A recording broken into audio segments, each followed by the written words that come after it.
Clobberin' time!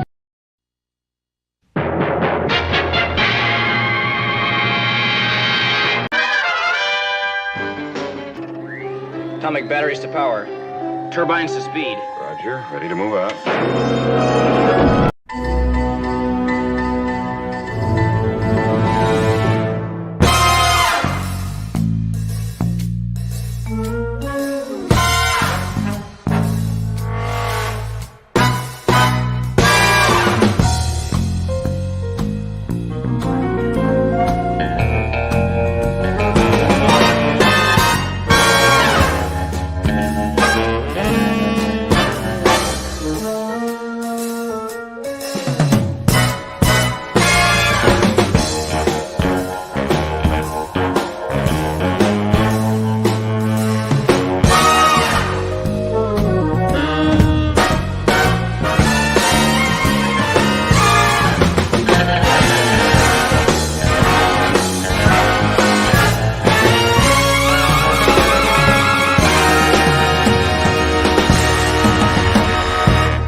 Come get some.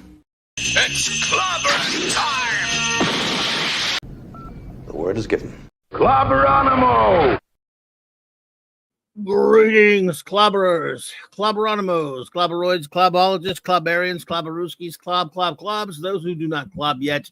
Hang in there, folks, as long as you will clob one day if you learn how to. Burn the rocks together, guys. Clobberonimo! We indeed. Welcome to Clobberin' Times issue number 491 on YouTube, 1,491 overall the past 15 years. It is CLOBBY'S Clubhouse 132 with my wonderful first officer, the amazing Commander R.M. Briggs, and the great Chief Engineer himself, Malka D with AC. Special announcement before we do it, but go anywhere else. My friends, I regret to inform you that we will not be able to do our TV show reviews tonight. No Blake 7 review, no Night Stalker review. We will review the Star Trek comic because Mark has to leave early. He has things to do, things to attend to.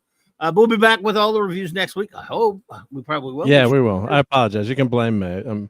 But that's okay. But anyway, we'll but Raquel and I will hang with you, and after that, and you'll be able to ask any questions you want. If you want to throw some stuff at us or whatever, we'll have some fun. Yeah. Well, look, Ravenscroft, I'm sorry, man.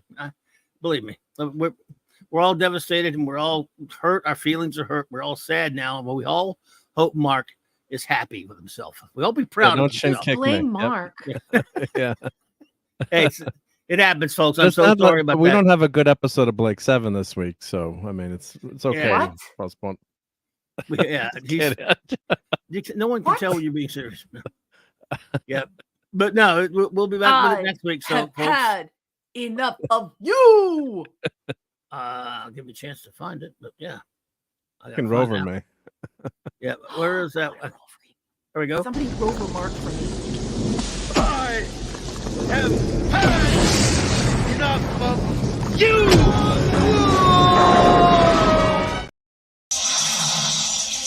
God damn it, Mark. All right, but we appreciate Mark That for all was he does. perfect, Captain. That was perfect. That was expertly executed. That was well done. Yep. Thank you, sir. Well, it's all Very sorry, Michael Beacom. Yep. it's all your fault, Mark. It is. Yeah. Well, I can say my son's graduating from college, so it's a good thing going on. But I just had too much work and gotta leave at like 7 a.m. tomorrow. So I got too much stuff going on, so I couldn't get everything done. So I apologize. That's fine. It was the last minute thing, Michael. Or I would have given you more warning. I'm so sorry about that, buddy. Bitter disappointment. Wow, that hurts even more than it's bitter. I apologize. It'll be back next week. I'm so sorry. My goodness, man, I feel terrible, Michael. I'm sorry. Yeah, I wish I should have known, early in the week, I should have said I was trying to do too much for tonight, but We I had did also had a meeting. We did do the Kolchak watch party last we night. did a Kolchak watch. Well, do you want to just do Kolchak and forget the comic? We could do that if You don't have to, yeah, not clip it or anything. yeah. Well, I did already clip it, but yeah, But we you could do wanna that just if do that people want to then? do Kolchak. Yeah, because Michael Beacom. How would that go if we just do Kolchak tonight? Yeah, we could just do that. Just give me like 10. I did do the slideshow, so let me just get that queued up. We could do that way. Kolchak, And we'll just do the comic next week. We'll push that back. yeah, and then we'll do. Will that work we'll for you, do number one? Or did you I not? am just going to get my email from Michael Beacom. But are you good with that? That way we can. I did all of my homework, so I'm good Okay. with whatever. Okay. With whatever you guys want to do. I just have to go find. Oh, here's Michael Beacom. Yes, Ravenscroft. Yes. Blake will be next week, but I don't want. I'm sorry. I want to disappoint Michael like that. So if Mark's okay with it, yeah, we could do that. Yeah, you have enough time. You said you have an hour, right? Yeah. Yeah, so that's enough. Yeah, that we could do Kolchak because the Blake 7 episode is a kind of a special episode, so I didn't want to give special. it. I want You to think? Yeah, I want to spend a lot of time on the Blake 7 episode. Yeah, so that's why I didn't want to. That's why I didn't want to short thrift it with the. So yeah, Now, so that'll work out. Michael, That'll work out good. Let me tell you something. You're a special friend to us here. We appreciate all you do, and we're glad to do it. Like I said, we were just going to do that comic. We can do the comic anytime, but we did watch the episode last night. So if you're cool with it, Mark. No, that's awesome. Yeah, no, glad to do it. Number one, I felt bad about it. But, don't feel bad about it. You got stuff to do. It's nice for you to do this for. But we go ahead and do that. Look at the comic's not a big deal. We'll do it anytime. We're just gonna it'll wait. Yeah. In the Blake 7 episode, we want to have more time. So anyway, number one, are you okay with that? You have your stuff on you? I have everything done every week. So don't you worry about me. I can actually do whatever you guys want to do. Well, you open up with your opening words now. Well, no, he's doing that, and then I'll do the shout out. Yeah. You don't do we have time for that, or?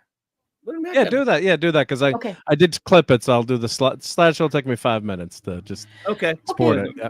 Sorry, I have my window open. If everyone can hear the traffic going by. Good evening, everyone. Welcome to Clobberin Times, Clobby's Clubhouse. It is so nice to see all of you. I've been reading all of your amazing comments. Brogu, I love you. Tex, I love you. Larry, I love you. Penny, I love you. It's just so great to know people like you. I enjoy your company so much, each and every one of you in the chat. Thank you so much for joining us. Mark has to scoot, so I'm going to make it quick, but you all know it's my custom, even though it's probably annoying for a lot of people, it's my custom to say how much I love all of you and to give thanks, because let's face it, I would be nowhere with my book if it weren't for all of you. And so that means a lot to me, and your lives mean a lot to me. And so I just want to make sure that I shout you out. So let's do that. I want to thank Lord Thoth and Larry and Eric K and the amazing Chris Persia and my buddy Gwagnar and Wes Cagle and Lisa for always making an effort to use their private social media accounts to promote Clobby's channel and to promote my work. I just love these human beings so much, and I'm so grateful for them.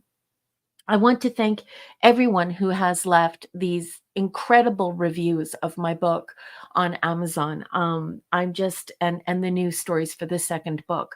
I'm just so excited. I should be hearing from my editor on Friday, which means I will be hard at work all weekend going to print. That's right. He promised to be done this week. So we're going to print, folks. I want to thank, send a special thanks to Scuba Pete, JT Kirk, Michael Beacom, Enigmatic Drop Bear. I just want to send a shout out to those 4 very, very special people, Scuba, JT, and Michael, just for just always being there for me and for really going out of your way to write amazing reviews for me. And Enigmatic Drop Bear, he's been having trouble with the Big C. And the Big C took his father very recently, in fact. And that has been a catastrophic thing in his family.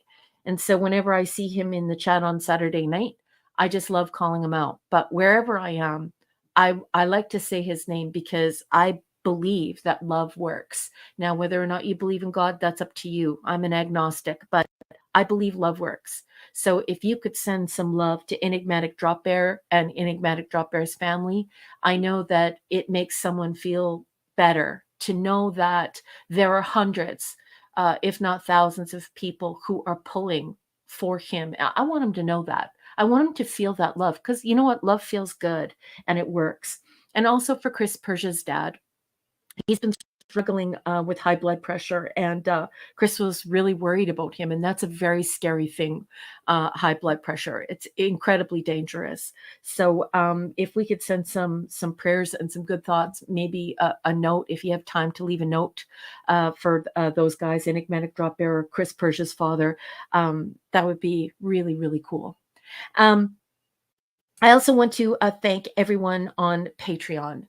They are my patrons. They are my publishing house. They are my readership. They are my powerhouse. They are my corporation. Larry, Tony Stark, Sean Carter, Penny Lane, Shooter, Gwagnar, Dave, Chris Persia, Scuba and Leslie Pete, Eric K and his trusty dusty dog, Kirby, Enigmatic Drop Bear, Michael and Cassandra Beacom, love you guys, Mark D with a C, Anti-Derivative, Jill, Maximum Redstone, JT Cook, he is Kirok, legally, Dadman and the Dadman Clan, Lord and Lady Thoth, and of course Lance. Please chuck some cheese in the chat for all of the pepperonis, especially for, Sammy Apollome's minion. Thank you, Rob Altus. Thank you, Tyler. Thank you, Jeff Wyatt. Thank you, Rod Thunderheart, Mazerus, and my buddy West Kegel. Without you, my book goes nowhere, and you've all worked so hard to help me get this over the finish line. Thank you for your readership. Thank you for your friendship. Thank you for advocating for the book, for advertising for the book, and for financially backing my book. I love you all very much. Thank you so much for that. And now I think it's time for me to be quiet. Tex is here, Brogu is here, Larry's here, Dave's here, everyone's here. I'll shout them out. We're gonna have a great time tonight. It's going to be abbreviated because Mark has to leave, but we're gonna have a great time nonetheless, right, boss? Yes, indeed. You guys can stay up late, not just me. Not just like I'm not making you go stop early. Let me. Your son's graduating from university. You're allowed.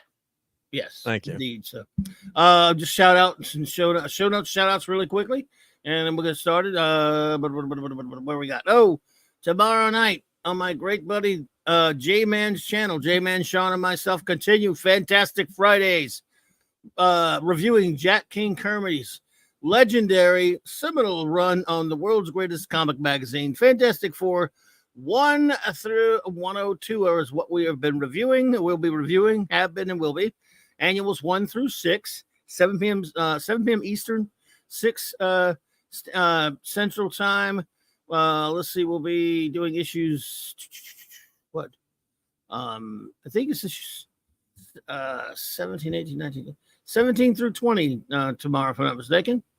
And looking for, is it 17? Make sure. Anyway, yes, it's issue 17 through 20, 4 issues each week. So join us for that. And then, of course, Saturday night Star Trek. We will have, before that, Thursday night after that, I can't get the name right. Friday night, Comic Shop Talk with Nick and the gang, 8:30 Central Standard Time. We're reviewing Amazing Spider-Man 45 through 48 with the great D. Bud Martin joining us. And then there's Saturday night Star Trek. 4 more scintillating episodes of Star Trek Voyager. So there's that. And thank you so much. No Sunday night geekery for Mark and Mark this week, but we'll be back the following week. And rain checks for everyone. Indeedishness. We'll be back though. Also, let me shout out our great wrenches. The bronze wrencher, the great bronze wrencher himself, Eric K. Vindicator wrench of the Great White North, the extraordinary Chris Persia. Shout out to your father, buddy. Hope things get better, man. D. Bud Martin, the wrench of iron. Lord Thoth, God of the wrenches, Avon lives. Long live the Legion. J-Man, the wrench without fear, fantastic wrencher reviewer extraordinaire. Partner in crime on Earth B. Maximum Redstone, our music meister. Phantom Outsider, the Rascally Wrench, Larry, our Triple Bullwinkle Wrench, Maddie's Daddy, and Kal-El. Let's see. and see who is here with us in the chat. Let me back it up so we can get everyone shouted out, because we like to shout everyone out here. So we roll up and you. Of course,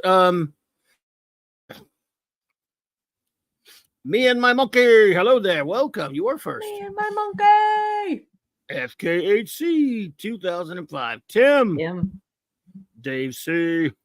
Dave. Penny. What are your thoughts? Penny's here. Penny. All right. Okay. Anybody and everybody who was just not right with Penny this week, I have a message for you. It's just from me, not from her. On her behalf. Our new friend, and of course, offspring of our great friends, Michael Cassandra, Sean Beacom. Sean? Hello, Sean. Hell to Sean. Oh my goodness. Hello. Keely Offspring Chow. of all offspring. Indeed, good to see you, Sean. Let's see here. Keely Chow, Roll Tide. Roll Tide. Brogu from my old hometown. Brogu. Mwah, mwah, mwah, mwah, mwah. The aforementioned great Michael Beacom, and shout out to the wonderful Cassandra, buddy. Good evening, marvelous humans. Let's see. Ravenscroft, my friend. I know you're disappointed about Blake 7, but it'll be back next week, buddy. The episode No, we have Blake... Ravenscroft is okay because as soon as Mark well, leaves the room, Ravenscroft plans on roasting Mark for putting clams on pizza. We'll do it while he's here. You can do it while I'm here. No, Ravens... I've got thin skin. Or thick skin, hey, I should say. The episode is a great one, so I wanted us all to be here when we do it next week, because it's a landmark episode. So star one next week. It's a gooder. Let's see. The great 1701 Tex. Yo, bro. Tex. Licorice. Yuck. Let's see. Lemon pie. Lemon pie. Hey. DJ Play Nice, what's up, buddy? Rock. Captain Notfinity and Beyond. Captain Notfinity and Beyond. Tetrarch, what's up? So apathetic. Sean Carter from Mars says unacceptable. Sean Carter from Mars. I'm sorry about the unacceptability, my friend. Let's see. Sorry, trying to get to the next one here. Oh, Professor R2, what's up, my friend? Good evening. Good to see you. Adrian James, hello there. Evening, Adrian. Joe Dog, what's up, buddy? Oh. Oh my goodness, the great Ace Cast Iron. There's Ace Cast Iron here, and he says he's going to Amazon now, because you were talking about the book. Oh my. Right on. Thank you, buddy. Good to see you, brother. Oh wow. Wouldn't that be great if Ace read my book? Ace, would. you're the best. Thanks, honey. Let's see. I think I got all right, I got everybody. So that's all the shout outs. Who's ready? Are we ready or close to ready for Yeah. Just we'll start without the slideshow, and then when it's done, we don't need the slideshow. Okay. Yeah. Talk about this. Yeah, but I'll start the camera. I have the background, so I'll do that. Yep. Number one, take it away for our Kolchak review. Okay, I'm going to read part of Michael Beacom's email this week because it's funny, and I don't think he meant it privately. If he meant it privately, I would know. I've known the guy long enough. I know it's not private what he said here. Anyway, before I do that, though, I just want to thank Michael Beacom for sending us each and every week, diligently sending us images of scanned images of the Night Stalker companion, so that we are able to have a summary for the show. And it's just incredibly thoughtful, and we just love him for it. So here's Michael Beacom's email. I want to talk to Mark DeWidziak's editor, Jim Pearson at Pomegranate Press Limited. Pearson, your page layouts suck. And Michael Beacom put suck in all caps. You put episode titles at the bottom of the page, making us turn for the rest of the credits. Totally sucks. At any rate, I checked the scan of page 138 and it seems readable, so hopefully this will help. See you tonight. I would just like to say, Michael Beacom, I know exactly what you're talking about because I actually get to see these scanned images. And yeah, what's with the page layout? Yeah, Anyway, I thought they were backwards at one point because of the way the page layout was. I'm like, are these in the right order? It's like, who did this? Obviously, the grammar police would give him a ticket. Do you remember when I actually mixed it up because it was at like the placement on the page was mixed up and I was trying to figure out who the author was? Yep. Yeah, like it's anyways, you have to see this to believe it. It's complete and utter crap. Anyway, I'm going to be reading from said volume written by Marc de Widziak. It is The Night Stalker Companion. This is episode 6, Firefall. Many fans also call this episode The Doppelganger. It was originally aired on November 8th, 1974. It was written by Bill Ballinger, and directed by Don Weiss or Weiss. I know Dutch people and German people, so not touching that with the 10-foot pole. Music by Jerry Fielding or Fielding. It is Fielding. And director of photography, Ronald W. Brown. Let's get to the synopsis from page 138. Rubino's Arcade in Chicago, a regular bagman's drop, narcotics pickup, and all-purpose meeting place for gangsters. It's the site of a hit on Frankie Markoff, a convicted arsonist. He is gunned down while playing his favorite pinball game. On his way to an appointment, internationally respected symphony conductor Ryder Bond cuts off the hearse carrying the body of Frankie Markoff. Shortly after this crossing paths, George Mason, first violinist and concert master of the Great Lakes Symphony, is killed in his apartment. The cause of death seems to be spontaneous combustion. Mr. Sherman, a tenant walking her dog outside Mason's apartment at the time, sees a ghost-like figure, but it's the ghost of someone very much alive, Ryder Bond. The next day, after seeing what looks like Ryder's ghost, music groupie Felicia Porter is killed while sitting by a hotel pool. Again, it seems to be the case of spontaneous combustion. A woman who hears her screams thinks she caught a glimpse of Ryder Bond. But there are dozens of witnesses who say the conductor was with them at the time of these deaths. A research scientist named Cardinale tells Kolchak that it sounds like someone has their hands on a lethal chemical perfected by the military. Then a third associate of the conductor is turned into a pillar of fire. The Chicago police have no idea what's causing these instantaneous flaming corpses, but the common theme is Ryder Bond. Each time, Bond seems to have been near the scene of the incinerations. Each time, there are witnesses that say he was nowhere near these infernos. Kolchak decides to confront Bond directly, but the conductor disappears before him and the room bursts into flames. Puzzled by these physical impossibilities, Kolchak concludes that the intense heat must stem from powerful unnatural forces, and that unnatural force is identified by a gypsy named Maria. It's a doppelganger that is enveloping Bond's associates in flames and reducing them to ashes. Maria tells Kolchak that a doppelganger is a restless, malicious ghost trying to take over the living body of someone he or she admired before death. In this case, the object of admiration and possession is Ryder Bond, a renowned prodigy at 14 and a famous conductor at 40. The spirit will take on the appearance of the person in preparation for the ultimate takeover. The doppelganger can only attack when people are asleep, although it is forbidden to enter holy ground. Bond admits to Kolchak that he has been catching fleeting glimpses of his own image. He agrees to let Kolchak take him to a Catholic cathedral.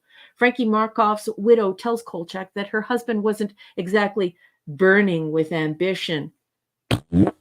Oh. Boo! We need Chris Persia. Chris Persia, if you are out there, darling, would you please tell me, is that a passable dad joke or just a horrible pun? But his one great love was classical music. Fighting sleep and fatigue, Kolchak places his own life in jeopardy by trying to convince the restless spirit that he is not and never will be Ryder Bond. Faced with proof of its death, the spirit will return to its proper sphere. And that is all that Mark Dawidziak has to say about Kolchak, the Night Stalker, Fireball, or the Doppelganger. And sorry for the rough read, folks. As you all know, this is an organic show. I don't pre-read anything. So here we are. Great. Gentlemen, what did you think of Fireball? Mark? Well, I really liked it. I mean, we watched it at the watch party last night, and of course we didn't review it, but we of course we we had to say whether or not we liked the episode. So yeah, I think this is I think my favorite episode so far of Kolchak in terms of the TV show. I think the Night Stalker movie was phenomenal, but this is really great. I mean, there's a lot of tension, and even though Kolchak's not going to die because it's it's a Kolchak TV series, you really feel his helplessness. Other times when he confronts the monsters, he's got his stake, and he's got he's got his implements, or he's got a gun, or he's seems a little bit more well protected, even though it takes guts to do what he does. But he's ready for it. But this one was kind of a helpless situation, and he's also not sure of what the heck is going on. He can't go to sleep in the end, and yeah, it was just really a lot of really good tension, and the acting, of course, is always good in this. Fighting with his editor and going back and forth, and that stuff is always really really well done. So yeah, I think this is one of the better. We've only been through a few episodes, and then Dr. Coffinails last night also said, commented on this stream. He said, trivia: there's some controversy over whether Firefall is one word or two. Sorry, I missed this. I had to get up early, but yeah, I wonder if any, if the companion says whether it's one word or two. I know that's something would be beloved by the grammar police, whether or not it's one word or two. But yeah, overall, this was a really, really well done episode, I thought, and a lot of good tension. And I like the idea of this. It's quote unquote, it's a villain, but it's a tormented soul, tormented ghost, and just it had me guessing too how it was going to end and what they were going to do. And of course, you had Khan's wife, and this, you had a lot of great Madeline Rue.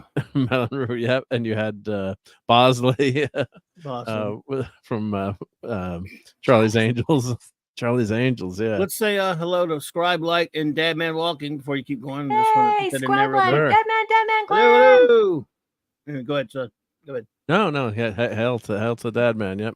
But yeah, so just really good tension in this one, good and a well-wrought plot, I thought, that made sense from A to B to C, and in terms of and of course Kolchak, with the police. You were joking last night. Does any cop out there like Kolchak? No. Is that gonna happen? No, they all hate him. One time. I mean, he's always getting that speeding. He's always getting the speeding ticket, right? That's he's always in trouble.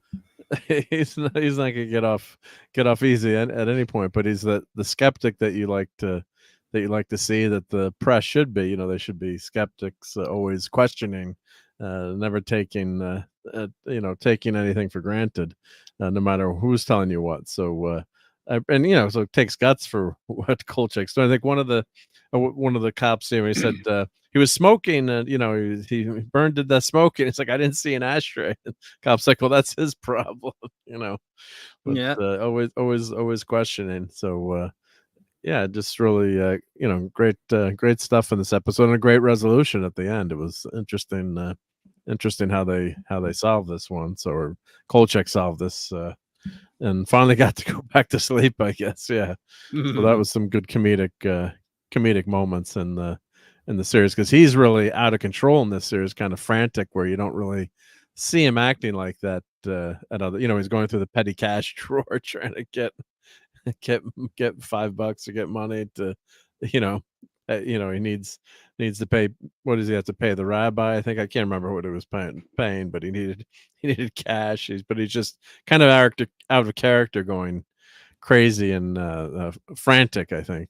Just normally when he's seems to always be in control of the situation, but good acting as usual. Yep. So really, I know we're going through. Are we going through how many? We're rating these with just 1 through 4, A, B, C, or D. But this is A plus for me. Yeah, good stuff. Yeah. Yeah, we're using the I can't remember. We're using the A, B, or we're using the number. Number. I think we're doing just letter grades, but I can't remember stakes. We could do 1 through 10 stakes, right? Yeah. Oh, I think we're just doing letter grades. Yeah. Are we? Okay. I mean, I forgot. What about that number 1? Do you remember? I think we've been giving like university letter grades. Okay. Yeah, I think that's what we're doing. Gotcha. Yeah. Yeah. Well, I think the only exception is when we do Blake 7, because of the numbers. Blake 7, we give the rating the out of 7, the highest. Yeah, gotcha. Yeah. Yeah, well, I love this episode as well. I've always enjoyed it. Again, it's Kolchak. I mean, he's always just fearless, but this time he was pretty much up against it because his life was even more threat than usual. Of course, he's always getting in trouble, getting threatened, and it was a fascinating concept. This was really spooky, and this was a spooky in a way. This is spookier than some of the other monsters he's fought because it's just such a weird one and such a weird idea, but an interesting idea. So. As opposed to even though I liked the werewolf episode, I kind of laughed at it a little bit because it was a werewolf that just throws people. This was a really spooky being, creature that he was up against. And the doppelganger thing, very well done, I thought. So I definitely give this one an A. And did you give it a rating number 1? I do. Well, first, I wanted to answer some of Mark's questions, and then maybe I'll talk about the episode a little bit, what I liked about the episode, and then I'll give my rating. First of all, in the companion, it is 2 words. It's fire and then fall. Mm-hmm. And this is interesting. Companion's 2 words. Okay. Yeah, in the companion, it's 2 words. And so I'll explain what's happening here. So you can have a compound words that are open, closed, or hyphenated, and certain things happen with compound words. So when words get smushed together in order to describe something, they usually take one word and then another word, and the 2 words are separate. But when they become synonymous with one another, people start thinking of them as one word, and then what can end up happening is that they start to use a compound hyphen for those words to become one word, and then it becomes a compound word because of the compound hyphen, right? So that's what's happened here, and with Firefall, Firefall is actually a description of something that happens to trees. So if there's a huge fire and the earth is burning, and the earth is on fire, and what can end up happening underneath a tree is all of the roots get burnt out and the tree falls because the roots have been damaged with fire. So that would be a firefall. And I think there's also some festival in Yosemite National Park where they dump embers or something from some high place, and they also call that firefall, and they use it as one word. So it's become a compound word after it was 2 words, and then they used a compound hyphen, and then it just people just started using it as a compound word. But so and this is very important because if firefall is just for the tree or it's just for this festival and it's not really being used otherwise, then here the separation of the 2 words it can indicate something else. So fire and then fall. So what we're doing is we're using fire to describe the type of fall. And here, of course, it would be a death or loss. So it really makes you wonder, did they do that on purpose? Was it firefall? So was his ultimate downfall the fire? Or did they really know about firefall, where a tree can be burned from the ground and not from the top? So just imagine a tree totally being burnt, the earth being on fire underneath it. And that's how the tree burns and dies, not the actual tree proper, right?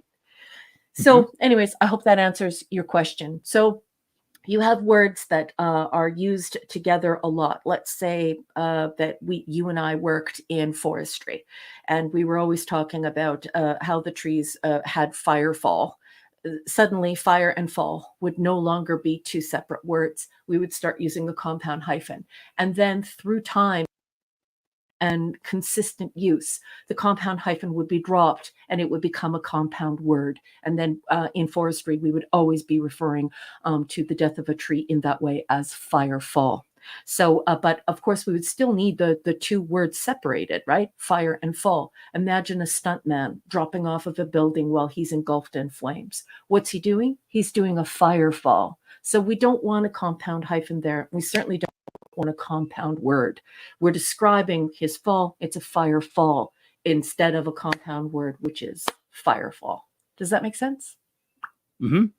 Yep. Now we get an English degree. That's awesome. I love that explanation. I haven't been in English class in a while, so I appreciate that. But yeah, I wonder if the script would also have that too. Like if the original script was Wes Cagle, if the original script is out there, they could have just been careless too. Like Larry was saying about the formatting too. So it could have been.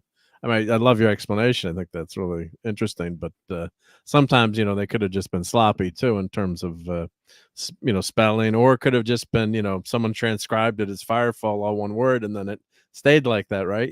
Could sometimes an error, a mistake turns out to be, what's remembered after a while, inadvertently. So, but I thought it was an interesting side note on the script or on the episode. Yeah. Well, ridiculously nerdy, and I absolutely love it. I wasn't expecting you to ask me this question, and I just think that it's really super cool that you somehow managed to allow me to talk about open compound words, hyphenated compound words, and closed compound words. All credit to who was that last night that I just read it? I can't remember. That was Dr. Coffin-Nails. Dr. Coffin-Nails, Dr. Coffin-Nails, yeah. Because Dr. Coffin-Nails is a huge Kolchak fan and came across the stream last night. So Clobby's stream, and then we watched the. He couldn't stay for the watch party, but yeah, big fan. Yep. Yeah. Yeah, so that's super cool, and I just really love it, and I could give a whole lesson on it, but I hope that I just made it as simple as possible. When this idea of a stuntman, and he's doing, what kind of a fall is he doing today? He's doing a fire fall, and then of course there's fire fall, and so there is a definite reason for these things to happen, right? Like another explanation might be something like mind blowing. So first you have mind and then blowing. Well, your mind isn't actually blowing, right? And so you have mind blowing. Yeah. And so now in parlance, in common speech, people are using the compound hyphen for mind blowing. How's the pizza? Oh, it's mind blowing. But probably within the next few decades, if this word stays popular like this, they'll drop the compound hyphen, and it will just be mind-blowing, all one word. It will become a proper compound word without the use of the compound hyphen. So think of something like email. Email is probably the closest one I can remember. Most recent one. It used to be spelled with the dash, e-mail. Yes. And now it's just email. Yes, and moreover, to your point, email was actually capitalized because, of course, it's an abbreviation. So it was indicative of electronic email. So if you were doing Chicago style, you would probably do capital E, compound hyphen, small m, AIL. Okay? But if you were doing, let's say, APA, or you were doing like Canadian Press style, you would do email, small e, compound hyphen, MAIL, email. And now, the compound hyphen is just, it's gone. People are done with it. It's a compound word now. Well, it's actually its own word. It's not even a compound word anymore. People just recognize that little e and no compound hyphen as electronic mail. That we have a new word now. We made a new word. Yeah, it's an email. Yeah. But the French were not happy with that, though. They wanted they don't want people to use English words. So there's a controversy in the French language about. Well, there are some controversies surrounding that, though, because for me, when I'm having a discussion with someone, or I'm writing an article, and I say, "Well, you could find it on the web," it's incredibly important to capitalize web, but people are not capitalizing web anymore, and people aren't capitalizing internet anymore either. So internet is now lowercase. And web is now lowercase, and before that would never ever happen, right? It would never happen because you had to differentiate between if you meant the World Wide Web or if you meant a spider's web or a web as far as the configuration would be. But yeah, so this is the obstreperous nature of the English language. It is forever changing, and it's super. It's super fun to talk about. I did not expect we were going to have this conversation. This is so cool and freaky at the same time. I had a beer and a burger, and I was not expecting this conversation. So hopefully I've made some sense out of it.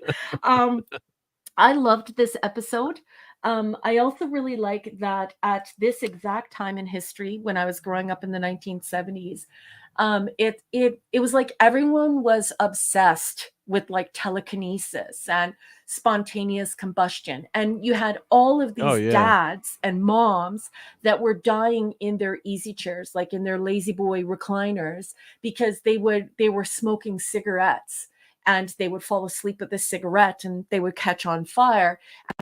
And there were all these people who would say, "Oh, no, he never smoked here," or we have to investigate and figure out whether or not, did he just spontaneously combust? And a lot of people thought that back then.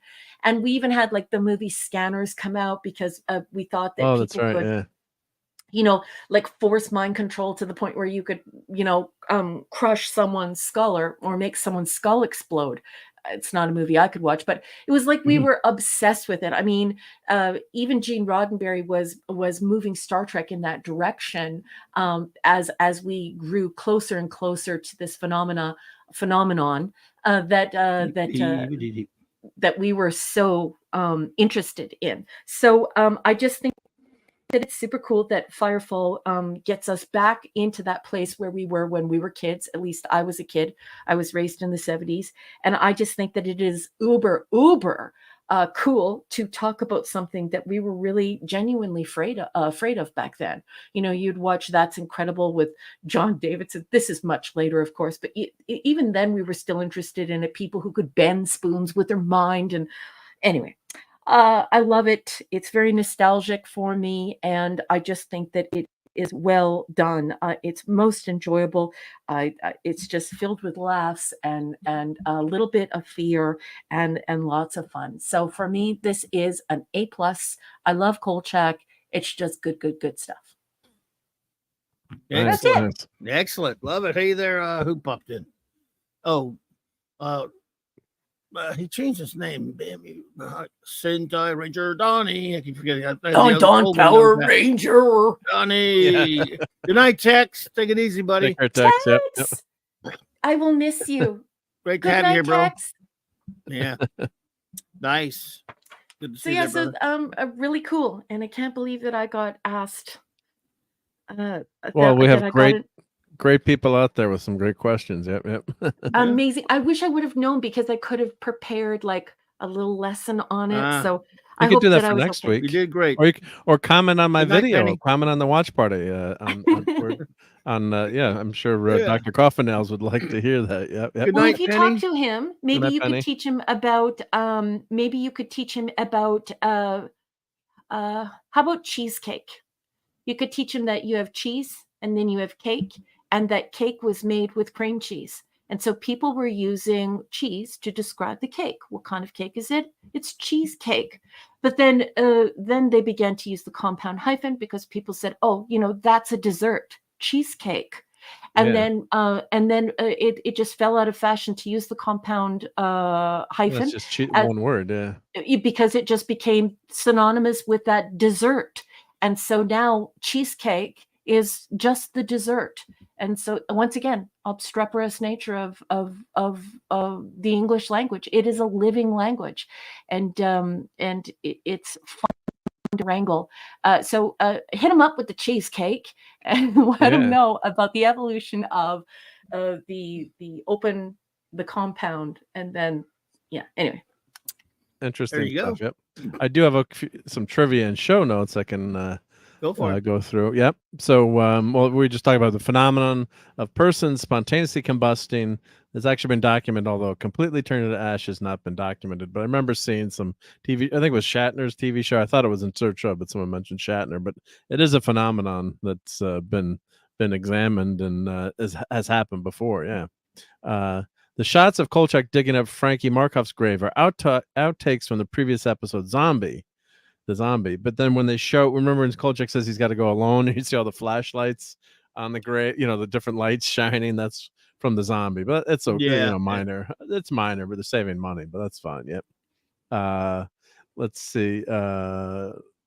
Kolchak, that was that. I just skimmed through that one about digging up the grave. Yep. Well, this episode supposedly takes place in Chicago. There are palm trees in the background of many of the shots, and everyone was commenting on that during the watch party. Since when are there palm trees? So most of the exterior shots were done, in Chicago, but then of course it was filmed in LA. So I guess sometimes they had to do exteriors in LA. So yeah. It's established throughout that the doppelganger can only kill a victim while they're sleeping. Despite that, it incinerates its third victim as he drives through downtown Chicago. Also, the doppelganger causes fires around Kolchak twice, at Bond's apartment and later at the arcade when Kolchak is awake. So that was kind of a little mix up, I think, that doesn't jibe, unless the person was in the back seat asleep, right? Yeah. In the opening scene at the Penny Arcade, just before Markov is shot, a man in the foreground is playing Zoltan. And wasn't it the game that was in the arcade in Big, I think, too? Yes. Yes. Big, it's one of the first things I noticed. And also, can I jump in, even though it's super rude, and just apologize because I actually have a polite reason for being rude. Penny has to leave. So I just want to say good night, Penny. Thank you so much for making us a part of your nighttime routine. Sleep sweet, beautiful lady. Night, Penny. Night, Penny. Yeah, so in the Mark. Oh, it's so good. Yeah. So in the beginning, when Zoltan, he's working controls and moving about on his feet. Zoltan isn't played. The user puts a coin in, and Zoltan speaks the user's fortune. Yeah, that's from Big. Yep, that's a classic arcade machine. Yep. When Mrs. Sherman is walking her dog down the hallway, someone's arm is briefly visible on the right side of the frame.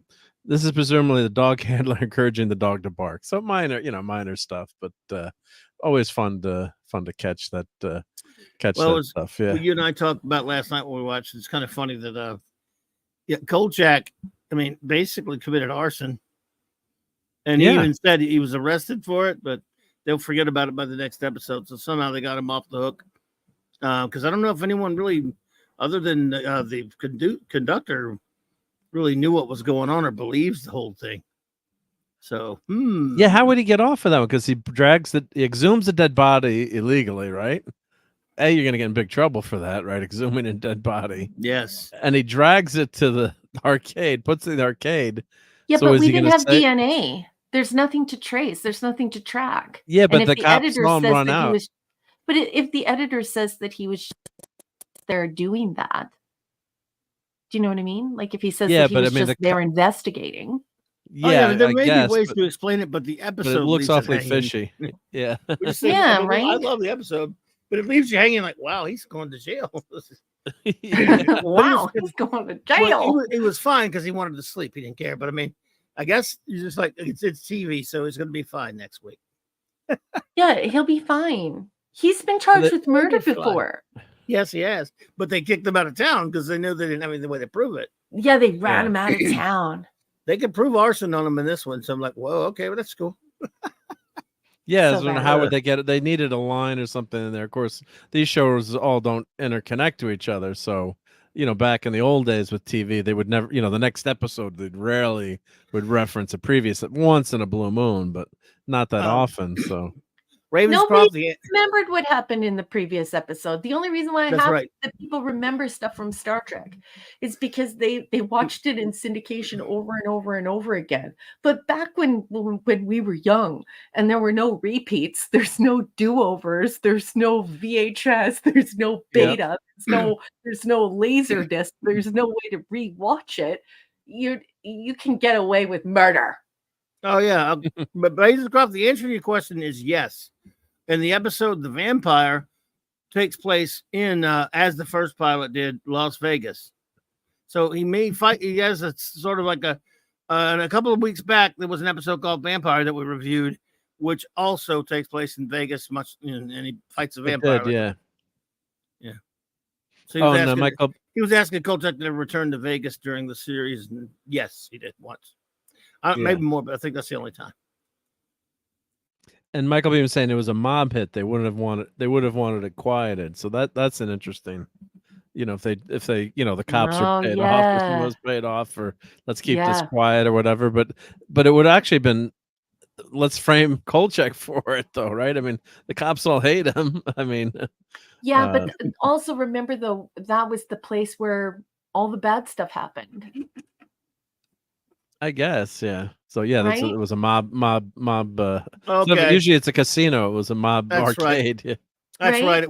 That's right. It turned up. It was from Vegas, but the episode was Los Angeles. Sorry. Good call, right. Yeah. Michael Beacom. Good call. I knew there was something. And to I was do with just Vegas, looking back through the conversation, and Professor R2 brought up cybersecurity. Yeah, cyber, then security, then cyber compound security, and now it's just cybersecurity. Terrific. There you go. Yep, my garbagey memory at work again. So sorry, Ravenscroft, I missteered you, but Michael Beacom. We just watched it too. Yeah. Yeah, I just have the worst memory. But anyway, this was a very enjoyable episode. Yeah, I really liked it. I thought it was really well done, and really a fun one to watch. It was the whole time you're like, what's gonna happen next? So and the end, it was creepy too. It's like he's digging up the body.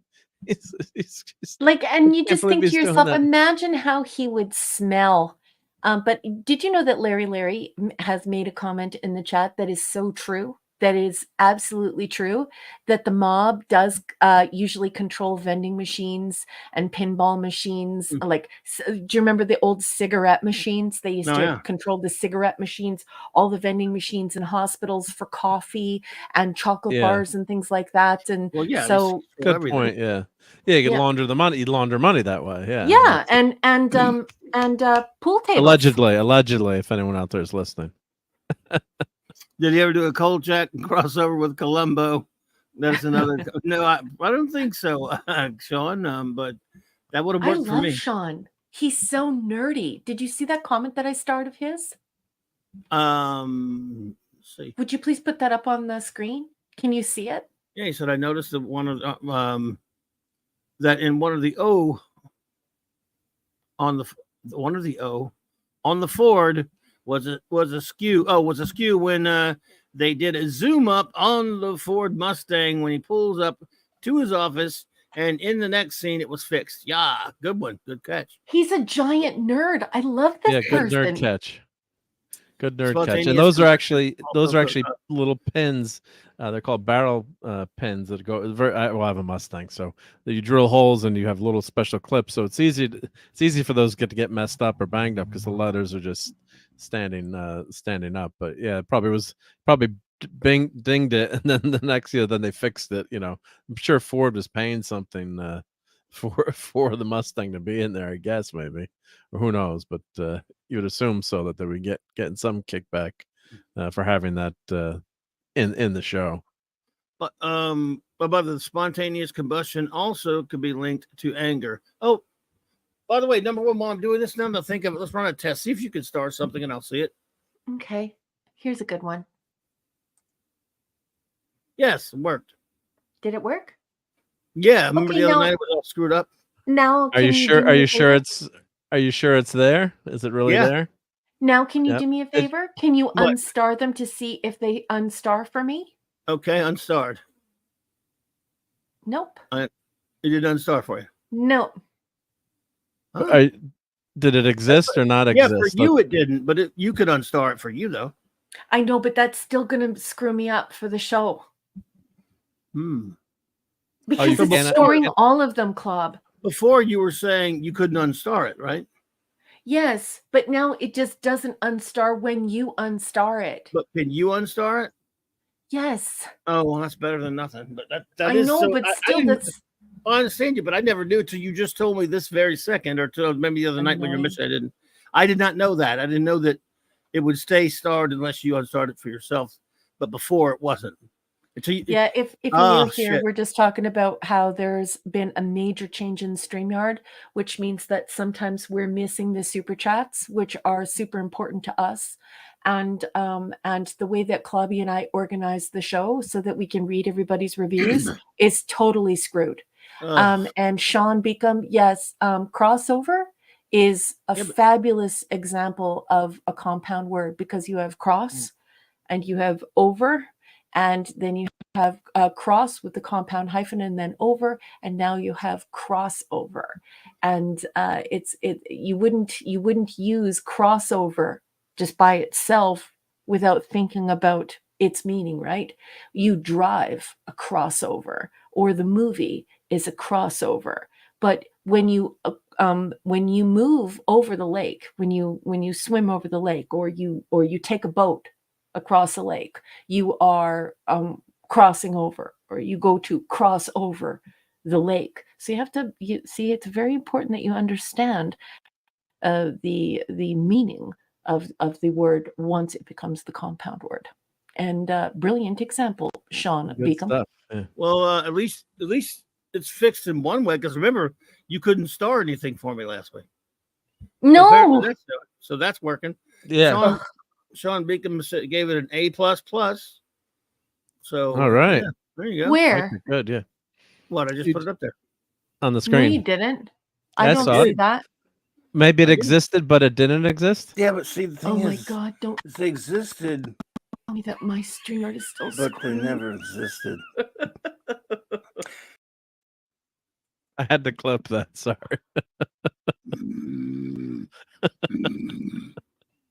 That was for. Can it Corey Apple? Oh, it can Corey Apple. Michael said, I used to have nightmares as a kid where the monsters would be outside the window looking in, like this episode. Boy, that was a creepy, effective but creepy shots with that. Yeah. So yeah, that was a great scene at the end in the church when the whoever the actor, I forget the actor's name, who was playing Bond, not James Bond, but that was really creepy. And then they can see the doppelganger, but no one else can see it. And oh God, it's just that's just so creepy, because like they're looking up and they can see, and they both can see the doppelganger, right? So at that point they know they're not nuts, right? It's the conductor and Kolchak, and no one else can. So that even makes it even doubly scarier. Yeah. Yep. Oh, and Larry, yeah, he's saying he had a 73 Corvette. Oh yeah, nice. Gorgeous car. But and my dad's one of his best friends had a 73 beautiful brown Corvette. I think that was the last year before the engines really got restricted, and his son was borrowing it like years, like this is like 20 years later, and didn't tell him he was borrowing it and crashed it and totaled it. So it was not happy about that. Don't take much to total a vet.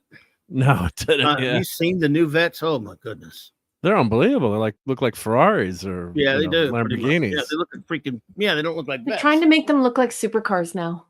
Yeah, it is a supercar actually. Bang for the buck for the they ain't cheap. They're 100,000. Yeah, I know, but it's not. They're very well performing. I know. That. Did you hear that Brad Pitt is doing a Formula One movie?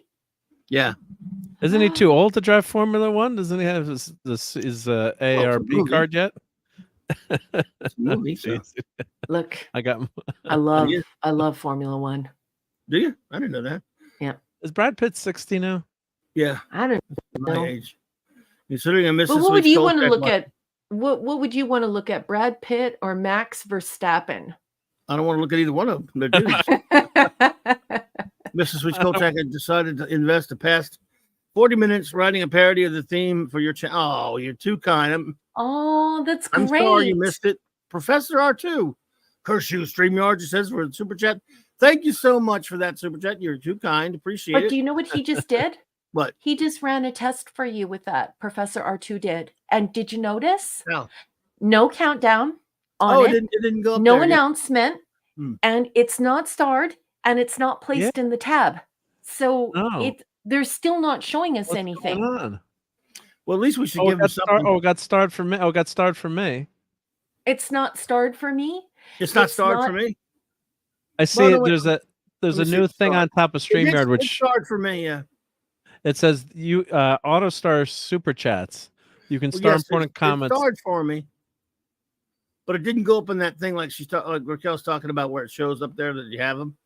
So there's a new setting up there that I never saw before that says auto star super chats on the starred tab column. Yeah, that's it. Yeah, but Clubby already accessed that, and it's still not working, Mark. Maybe it's turned off on your end, Raquel. No, head desk. No, okay. Automatically star your super. I have that on. It's on. It's working. All right. But anyway, let's give him a present there. And let's see. Yeah. Can it Corey Apple? Oh, it can Corey Apple. Don't you cuss on this here radio. Why don't you go? You are expendable. And you're not? No, I'm not. I am not expendable. I'm not stupid. And I'm not going.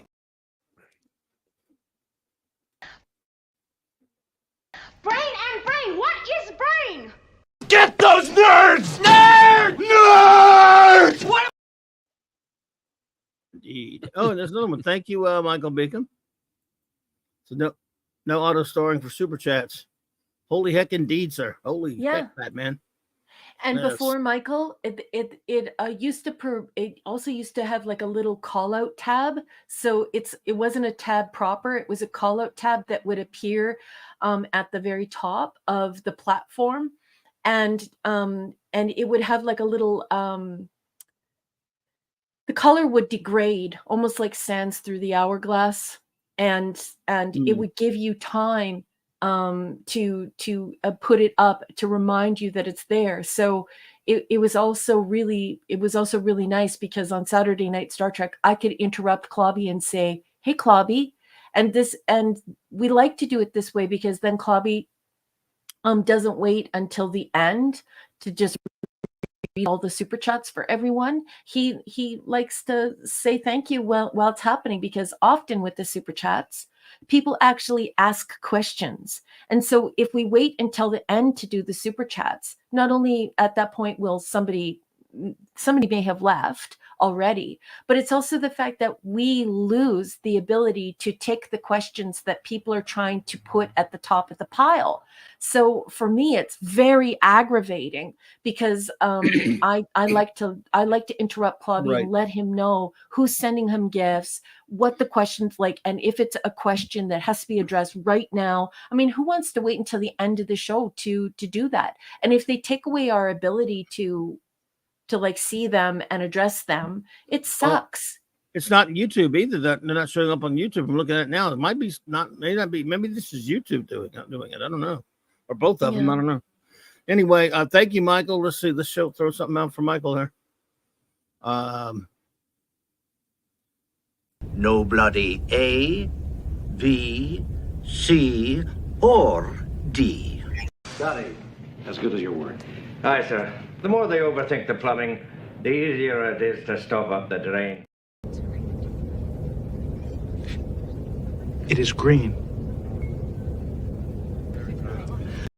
And they probably redesigned the whole sick bay, too. I know engineers, they love to change things. Yeah. Thank you so much, friend. Oh, now look, now it's showing up.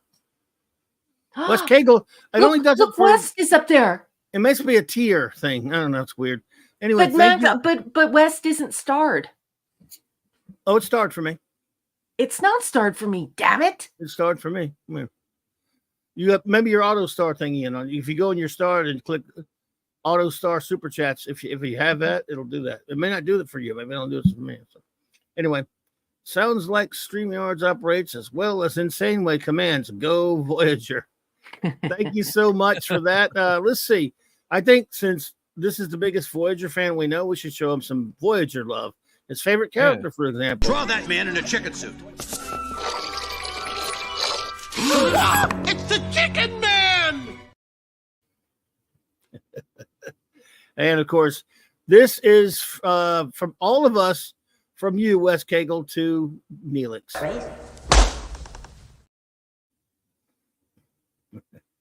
Yes, indeed. So thank you, sir. And also, don't forget, Neelix can it Corey Apple? Boy, can Corey Apple. A apple. Oh, good Corey Apple. One of the all-time classic comedy bits in history. If you haven't watched that Honeymooners episode, go watch it. Yeah, I love that episode. What's it called? Better TV. Oh, Better Living Through TV. Better Living Through TV. It's episode 6, I think, or. Yes, it was definitely. Oh yeah, it was Madeline Rue. All right. Yep. After played Gypsy, episode played Marla Codfish and Madeline Rue, who was, of course, also. She was in an episode of Bonanza with Ricardo Montalban. That's just, they were married, and that was, I think it was before Star Trek. It was before Star Trek. Dun, dun, dun, dun, dun, dun, Sorry.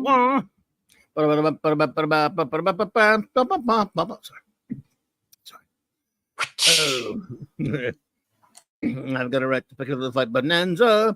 Anyone picks a fight one of us, they've got to fight with me. There's lyric. I'm not kidding. There are lyrics to that. Then an episode. They had an episode that had a short. It was a shorter one, so they filmed the scenes. It was crazy of them riding their horses, singing that song. That was when Parnell Roberts was still on the show too. I think it was like all 4 of them. Wow. Okay. Max says check my email. Max, I'm sorry about the review thingy.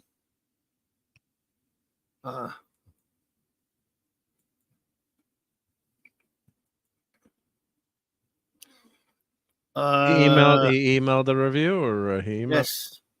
Here we go. It says no. It says to the tune of "Those Were the Days" from All in the Family. Buying merch until you're broke. No sci-fi franchise was woke. No sci-fi franchise was woke. You could tell offensive jokes.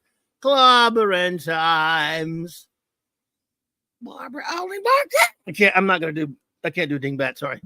Barbara only American. Spinal Tap could go past 10. Mr. We could really use a man like Leonard Nimoy right now. Everyone could coexist.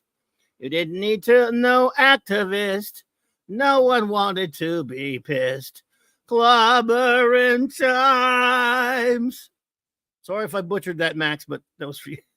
That was fun. That was pretty awesome. Davis Croft, thank you so much for joining us this evening. It was good to see you. We will see you next week, and I promise we'll be right back on the Blake 7 Star 1, baby. Excited to hear what you have to say about Star 1. So sleep sweet and talk soon. Good night, friend. Max. Take care. Thank you, Max. You are the man. This is for you. Superman. And also for you. Well done, Max. Love it. Thank you, buddy. And I have one question, though, Max. Can it Corey Apple? Boy, can Corey Apple. That was great, Max. I'm sorry. I'm not worthy of it. I toyed with doing Edith. I can't do it. It'll hurt too bad. Oh, God. But I love that song. I love All in the Family. That was such a great show. Oh, man. Max, I'll get you one night to perform it. That was brilliant. Oh, boy. I'm scared.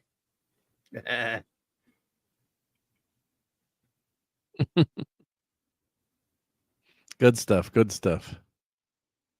Yes, sir. Nice. Oh, my goodness. This. Well. All right. Well, I better skedaddle. Yeah, I better skedaddle. Yeah. Well, no, I'd love to stay, but I got to get up extra early tomorrow and get on the road. So got to make sure I have I understand. iPad loaded with Voyager episodes so I can watch Voyager the whole time during the trip. You're not going to be here for the show Saturday Nah, night I anyway, probably right? won't. I might just send a note and say hi. Send your reviews. I'll read them. If I have time to do reviews, I will. Yeah. But you Oh, can good night, send them in an email. Brogu. I love you, sweetheart. Mwah, Good mwah, night, mwah. Brogu. Good night, honey. Okay, well, before you run, though, did you want to say your son's first name because you've said it before? Oh, Eric. On Oh, yeah, air. that's fine. Yeah, It's Eric. Eric. Yeah. Okay. Yeah, like the great silver surfer, bronze surfer himself. Yep. Yes. Yeah. So, I would just like to say on behalf of Clobby and everyone here at CLOBBERIN Times, we spend about 8 hours a week. Well, I spend about 8 hours a week with your dad, Mark D with his C, and Clobby spends a lot more. And there are hundreds and hundreds of people that watch here. And on behalf of everyone here and on behalf of Clobby, I would just like to say congratulations to Eric. It's a long road getting from there to here. And congratulations on your graduation, and have fun and be safe. And I wish you the brightest, most wonderful, adventurous, rewarding future. And so if everyone in the chat would like to send a message to Mark's son, Eric, just saying congratulations. He's graduating from university.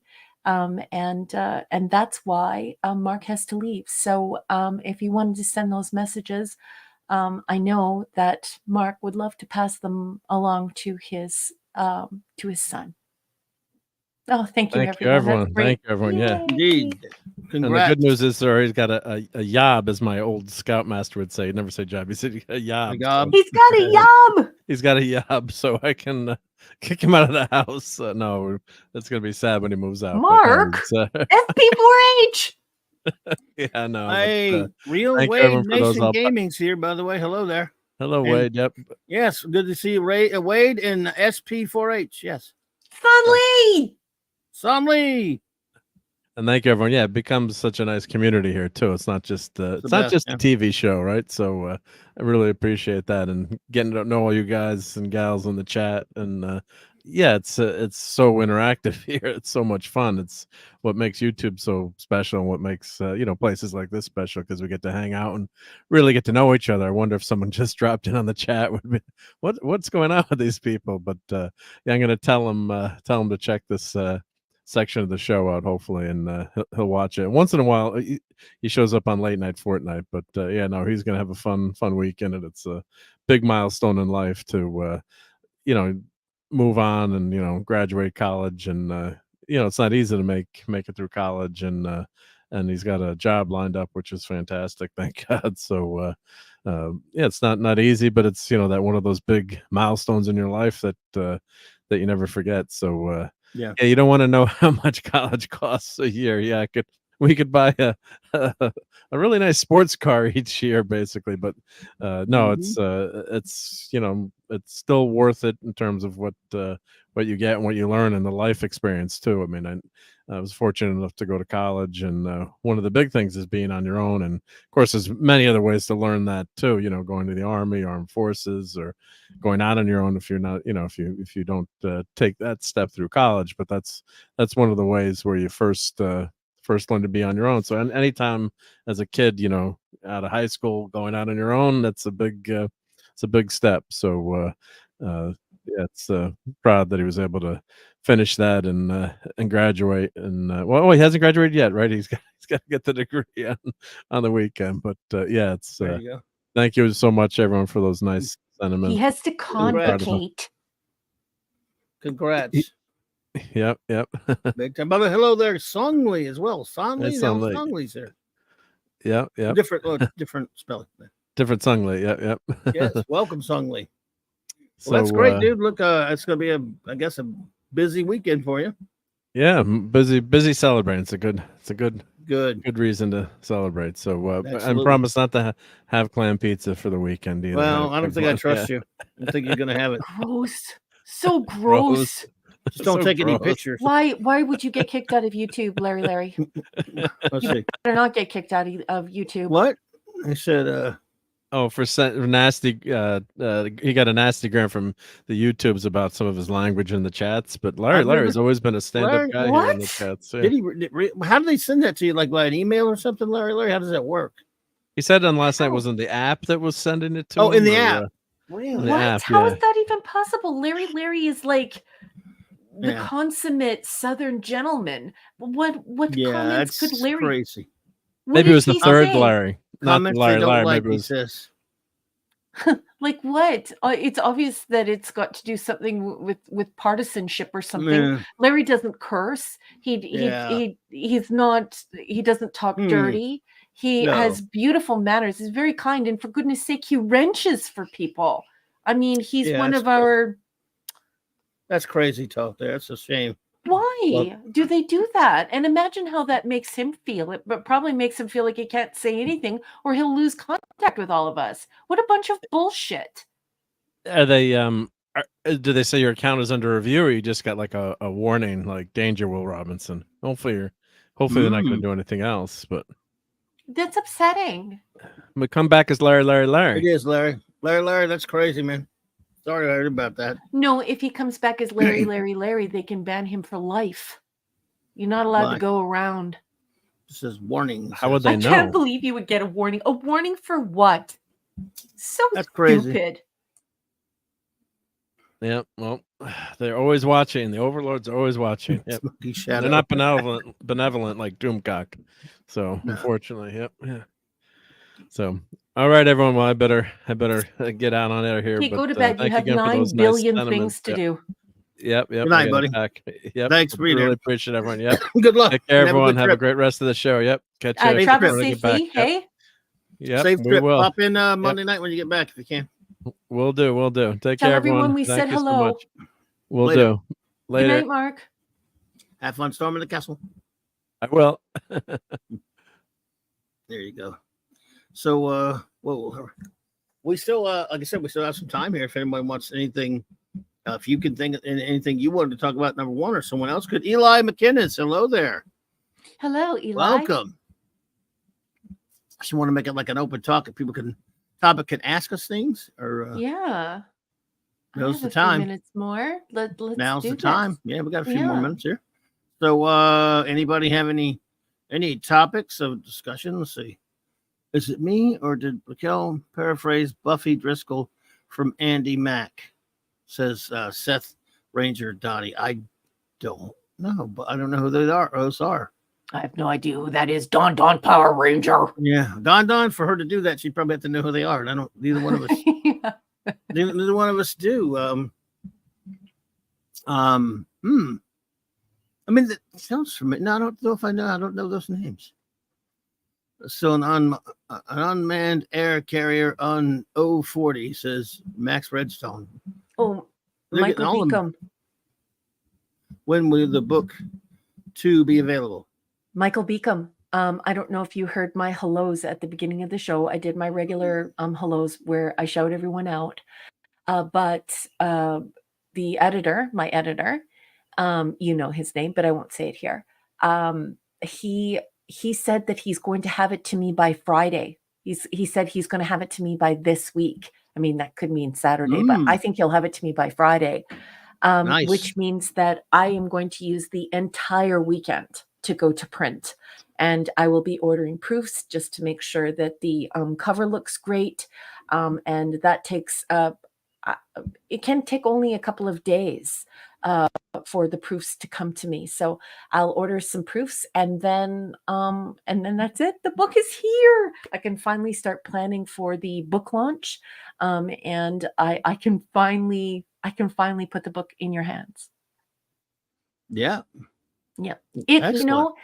It was worth the wait. I mean, if I could just explain to you in just a few words how exciting it is to have a literary scholar of his caliber looking at the book and really loving it and enjoying it. I mean, he's a man who I respect immensely. And he's just truly wonderful. His mind is a marvel. And he was worth the wait. He had a ton You would not believe how busy his teaching schedule is. And he literally reads everything his students write. So he had to do all of that marking before he could get to the book. So, but like I said, he's worth the wait. He is just an amazing human being. And I adore him. And so I'm just excited, and I hope he loved the books. I hope he loved the book. He really liked the first book. He compared one of the stories to H.P. Lovecraft, and he just said that he loved the way that I did away with some people, and he had a good time. And I like entertaining him because I really respect him. He's a brilliant, brilliant man, a brilliant, brilliant scholar of comparative literature and literature here in Canada. So he was worth the wait, and I'm excited to see what he has to say, because he usually sends me a document with track changes. So we have a full conversation in the track changes about the things he loved, and we talk, and I'm just excited to see what he thinks. And he even reorders the book. So the first book, he was like, I think this story should go first, and stuff like that. So I'm super excited to see what he has to say, and I just want to get the book published. You all know I wrote the book in a year, and it's been done since January. So I just got to get it done. So excited. Hell yeah. Parker Luck. Hey there, buddy. Parker Luck, good to see you. Professor R2 has a question. Says, Clubbering Times. We were chatting briefly about The Prisoner the other night, so I dug up my copy of the authorized Shattered Visage comic. Ever read it? I did. Back when it first came out in 1988, and I gotta tell you, I respect some of Dean Motter's work, but as a Prisoner nut job that I am, I did not like it, not including the art. I don't know. What did you think of it, Professor R2? I thought it was, first of all, very unnecessary. I don't like I liked nothing about his interpretation, and again, at the time, I remember I pissed off some of the people in the 6 of 1 Appreciation Society in snail mail, because they were all, I had my comic shop at the time. Actually, I remember ordering a good bit of copies and putting it out there, and I couldn't wait. It's a very beautiful format comic. I just didn't like the art much, but it was in the prestige format. And a couple of them were just telling me before they got a preview of it, before they were saying they loved it. They were saying Patrick McGowan. One of them said something about Patrick McGowan was signed off on it and said he liked it. Now I kind of wrote back and said, I doubt he likes anything. No, I can't believe it. But I read it, and I was gonna. Hey, Simply Steve, what's up, buddy? Welcome. And Hey, Simply Steve. I refuse to believe that Patrick McGowan, if he did read that comic, liked it. I can't. I mean, so what did you think, Professor R2? Or you might disagree with me. You might like it. I just don't. First of all, they doing any kind of now they did a comic book later as well. Now Jack Kirby just adapted the episode that never got published, by the way, in the 70s. So it's one thing to adapt an episode into some form or another. It's like those prisoner novels that were like quasi-prisoner novels, but had very little to do with the story. Those ones came out they had pictures from the show, so I bought them, and they were really weird, and they weren't adaptations of episodes, and they were dumb. This was kind of like that to me. I could not stand the whole premise of this comic. I was pissed off, I gotta admit. He said it has some interesting ideas, but I don't love it. The art is weak. Yeah, the story is, as he said, it's unnecessary. And I like Dean Motter. He's totally the wrong artist for if you're gonna do a Prisoner comic, the wrong artist. But other than like adapting it into comic form, no one ever needs to write any other stories about the Prisoner ever. So I guess I have that prejudice going into it. So you can see how it was going to be a tough sell. And if I have it, what do you think Patrick McGowan says, who says only 7 episodes count in his mind? So there's no way he's going to like the comic. And the guy got snippy with me. And again, he wrote me back a letter saying, well, you can't just say that. You don't speak for Patrick McGowan. I said, no, I don't. But I've sure seen the interviews with him. And this is a guy that discounts 10 of his own episodes. You going to tell me he likes this comic? Which totally is, the premise pissed me off immediately. And they turned number 6 into a bad guy. Go screw. I hated everything. And what they did to number 2, the Leo McKern number 2. And it really pissed me off as well.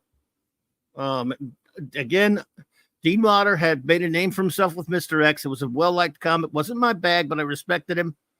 But on this one, no. But like I say, you might, as a fan, maybe others do. Maybe other people. I've never, it's funny. Other than back then, nobody really ever talks about it anymore. It's interesting that you bring it up, and I'm glad you did. But it didn't stand the test of time of anything like that. It doesn't really feel like a continuation. It feels like a contrived conclusion with some presentism applied at the time. And it was 1988, yeah. And yes, I think that's fair to say. Now, again, IDW tried their hand at it again, like about 7, 8, maybe 10 years ago, and it was I think it was Peter Milligan, one of these dumbass British writers that I don't like. I like a lot of British writers, and it sucked ass about the first couple of ones, and they tried to suck people in by doing a Kirby cover. Looked like a Kirby cover. Another one with Patrick McGowan on the cover, to sell it. But yeah, it doesn't, just like it doesn't need to be remade. It doesn't even need novels, as far as I'm concerned. Those novels, did you ever get those novels from the 70s? Oh man. And I bought them because it had him on the cover. But yeah. So yeah, there was a IDW something like that, 2014. I gave up after issue 1. In fact, someone I think Minimus gave me a copy of issue number 1. I didn't even buy it. And I was like, I get like a whole bunch of people saying, okay, so should I buy that book? I said, my answer. I'm so biased, I know. But I appreciate that question, though, because I haven't thought about that in a long time, Professor R2. Yeah. And I'm not, correct me if I'm wrong, but did Motter later novelize that comic? Not that it would matter. I wouldn't buy that, but I can't remember.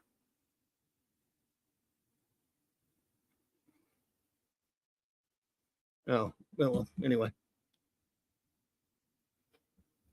Oh, yeah. Well, yeah. The Prisoner is gold. I love it, too. Don't know. Have they collected? I don't know. I have. Yeah, they have the. Oh, you got the collected. Yeah, I bought the 4 issues. I didn't buy the trade. Speaking of IDW, I hope it and Boom would bring a Star Trek Power Rangers crossover comic book crossover to life. Blessings from CBS Studios and Hasbro, says Sentai Ranger Pal. Well, they did do a Transformers Star Trek. Oh, let's see. Clobbering Times, myself as well. I have seen others try to do The Prisoner, and they do it the same way people have tried Sherlock Holmes, pastiches, and previous stuff. Yes, and at least you're right. People have fiddled with Sherlock Holmes forever, but fortunately, The Prisoner hasn't been fiddled with as much. But yeah, I mean, Sherlock Holmes is the kind of character that lends himself to other adventures, at least. Although, there's something like his originals, but not The Prisoner. It's one thing. It's one story, almost, in a sense. Or, what do you think about that number 1? Should they ever do more Prisoner like stories ever? No. No. I think that it's important for corporations to realize now that they can't be in charge of storytelling. They've been in charge of storytelling for like the last decade, and it's not working for them. It's time to just return storytelling to individual storytellers. And once they do that, they'll realize that they don't have to keep returning to these things to buy the rights to them and to remake them. Or what I like to say is like reimagine them, because de-imagine them. Yeah. Well, yeah, it's like people say, oh, well, it's a remake, and you and I, we've talked a lot about this on air. Well, not for me. For me, there is always this spin on it where there's presentism in it, there's admonishment in it, there's hyperdidacticism in it, there is partisanship in it, there is cultural control in it. So it's not really a remake, is it? Nobody's aiming for fidelity. What they're looking for is to have the producer put a modern spin on it or to modernize it. And unfortunately, we all know what that means in the end, right? Yeah, absolutely. I have more respect for I hate to use the term, but rip off than I do a remake. Because you can say, because sometimes a quote unquote ripoff is a harsh way of looking at something. Said, yes, it is heavily influenced by different things. But if you take it and do, and it is similar to some other things, but you do take it in different directions with your own spin on it and twist, you might, again, definitely cite the sources if you want to say, look, this is sort of like this is sort of like that. But you can still do something. I mean, you could do something better than just blatantly, quote unquote, I hate the term reimagining. I call it de-imagining, because you're taking someone else's idea. And again, not even like copying so much. You are actually being told by the corporation that, in my opinion, evil, unjustly owns, quote unquote, own in quotes, the rights to said property or IP, and you're doing your own thing with it. You're changing it the way you would do it, and you're spitting in the face of the original creator. That's the way I've always approached this stuff. It always is just stuck as my craw when, and this has happened with comic books a lot, but not just comics, as of course, as you know, but it was a big thing in comics. Now it's a big thing in a lot of other things. And I've never understood the mentality that someone wants to create their own things and write their own things, and yet they will write the characters of others and not even show any fidelity towards or respecting what went before with that character. They'll change everything and basically spit in the face of those original creators, and then act like they're better. They're better. I know what's better for that character than the creator did. And we live in a remix culture, right? And this culture that we're currently living in, this epoch that we're currently living in, this cultural epoch, this is the only time where that's been okay. In previous generations, you would be mocked mercilessly. You would be made fun of mercilessly for ripping off somebody else's ideas, for doing reboots, for doing sequels. I mean, I remember I had friends who were making jokes about I always get all those stupid slasher dead teenager movies mixed up. They're all the same. But they would be like, I had one friend that made the joke, Jason 37 gets into the Jerry Lewis telethon. It's just like people made fun of it before, and because we live in a remix culture online where people take other people's property and they remix it into other things, it's in our consciousness now that remixing is all right. But if we stay in the remix and we're constantly innovating, it's just important to notice that no one is inventing, and we have to invent. Eventually, we're going to have to start approaching new authors, people like me, people like Andy Weir, who are struggling to get published. I mean, thank God he did The Martian. If he wouldn't have gotten The Martian, if they wouldn't have purchased the rights to do The Martian, nobody would have even have heard of him. And Project Hail Mary is an amazing book as well. But you know what I'm saying? It's like, look at all of the people with the news stories that are totally unique. You're just leaving them you're leaving them on the periphery to die. And those stories, people want to read them. People want to hear them. At least I think they do. Absolutely. And again, I just, there were a lot of, I don't know, if you're like a struggling writer at one of the comic book companies back in the 80s, 90s, 70s, 80s, 90s, and you legitimately love Batman or Spider-Man or whatever, or Superman, and they assign you the series, it's fine. You get to write the further exploits of that character, but you should always, I can't stand the people who get that job, get that gig, and then show no respect for what went before and say, well, I got to do whatever I want with him.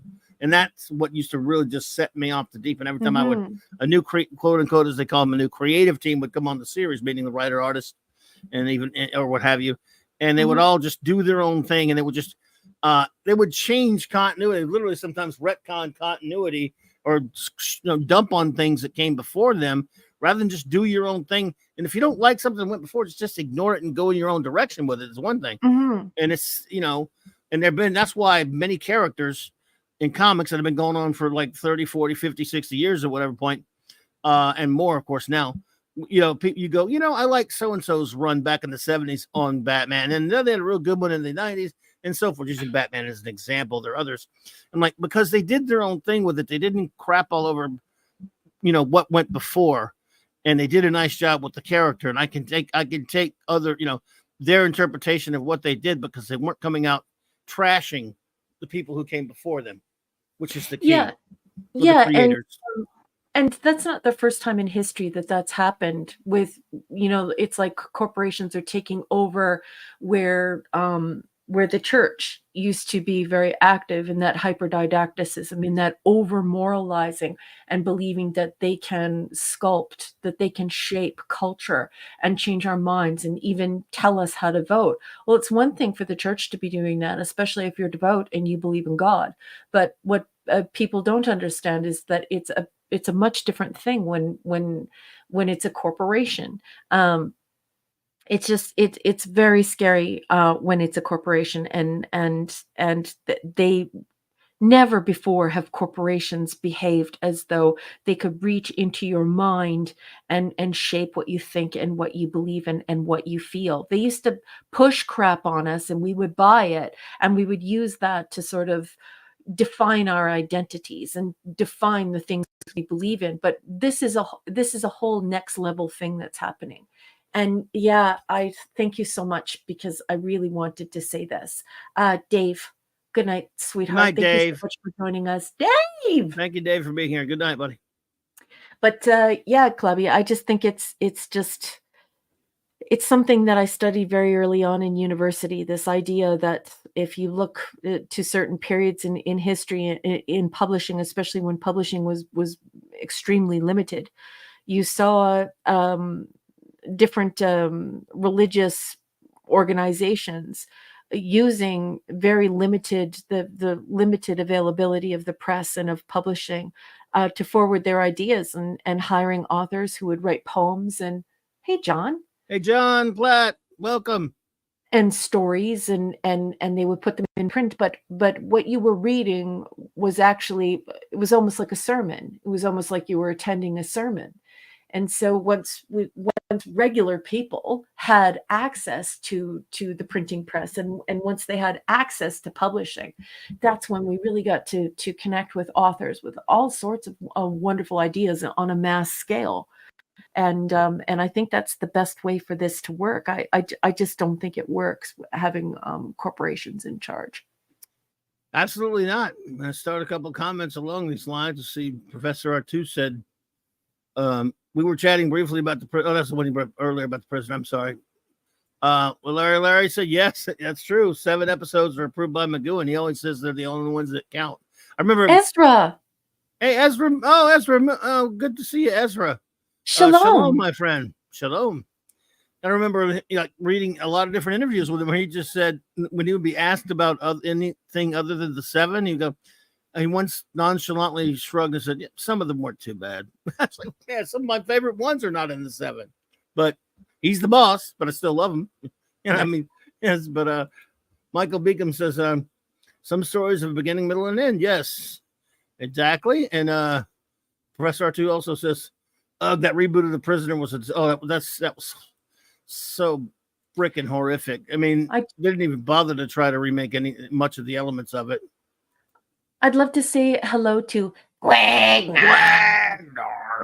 Oops, But I also want to return to Michael Beacom for just 2 wags of a puppy's tail, because he put "and" in yelling all caps. And, that's the thing, Michael Beacom, is that it's really like, if we put authors back where they belong, not writing teams and corporations that have checklists and different measurements that they and ingredients that are required in order to make the story within the IP that they published. JT Cook, JT Cook, Gerard, hey buddy.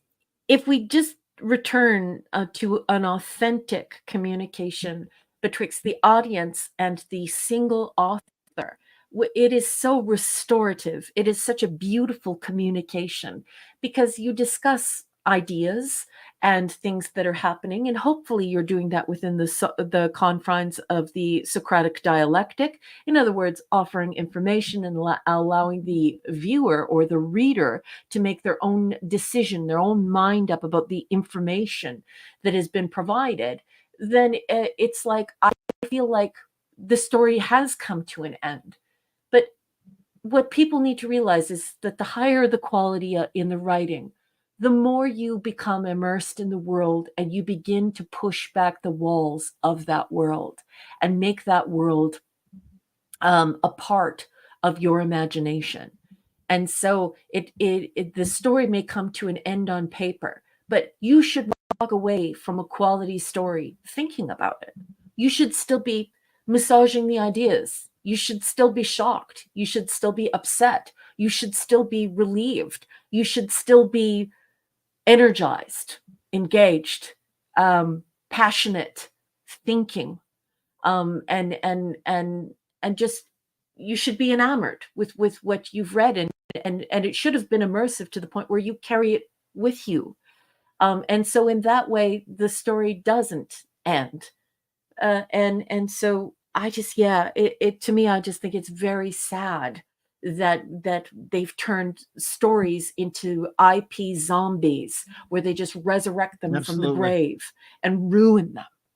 Oh my goodness, Sean Carter. Absolutely. Oh, Sean Carter, thank you so much, my friend. Appreciate that. He says this discussion, along with starting science fiction tales, freaking excellent, by the way. Yes, it inspired me to get off my butt and keep writing the story in my mind. Thank you, number one. Oh, wow, I appreciate that. Thank you for the kind words for number one, my friend. And you know what? With that, I think we should let's see here, because he mentioned that, because you've got the book coming out, and we're all, again, it's getting close. I think we should show a certain trailer, because it's about the time we showed it again. Oh my gosh, boss! Yep. Those looking forward to the big book, well, hey, let's have some fun with this, huh? Number one, this book is coming, or another book is coming out soon, and well. Here's a little, it's not a sneak peek at the book necessarily, but it's a little trailer she put together that you may remember. Let's take a look at it. If it's okay with you, number one. This is incredibly generous of you. Thank you so much. Oh, nothing to it. Here we go, folks.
Very nicely made, number one. Very nicely made. Beautiful. Thank you, boss. I can't believe you showed that. And Well, yeah, thank you to showed all Larry, that. Larry, and JT Kirk, you guys.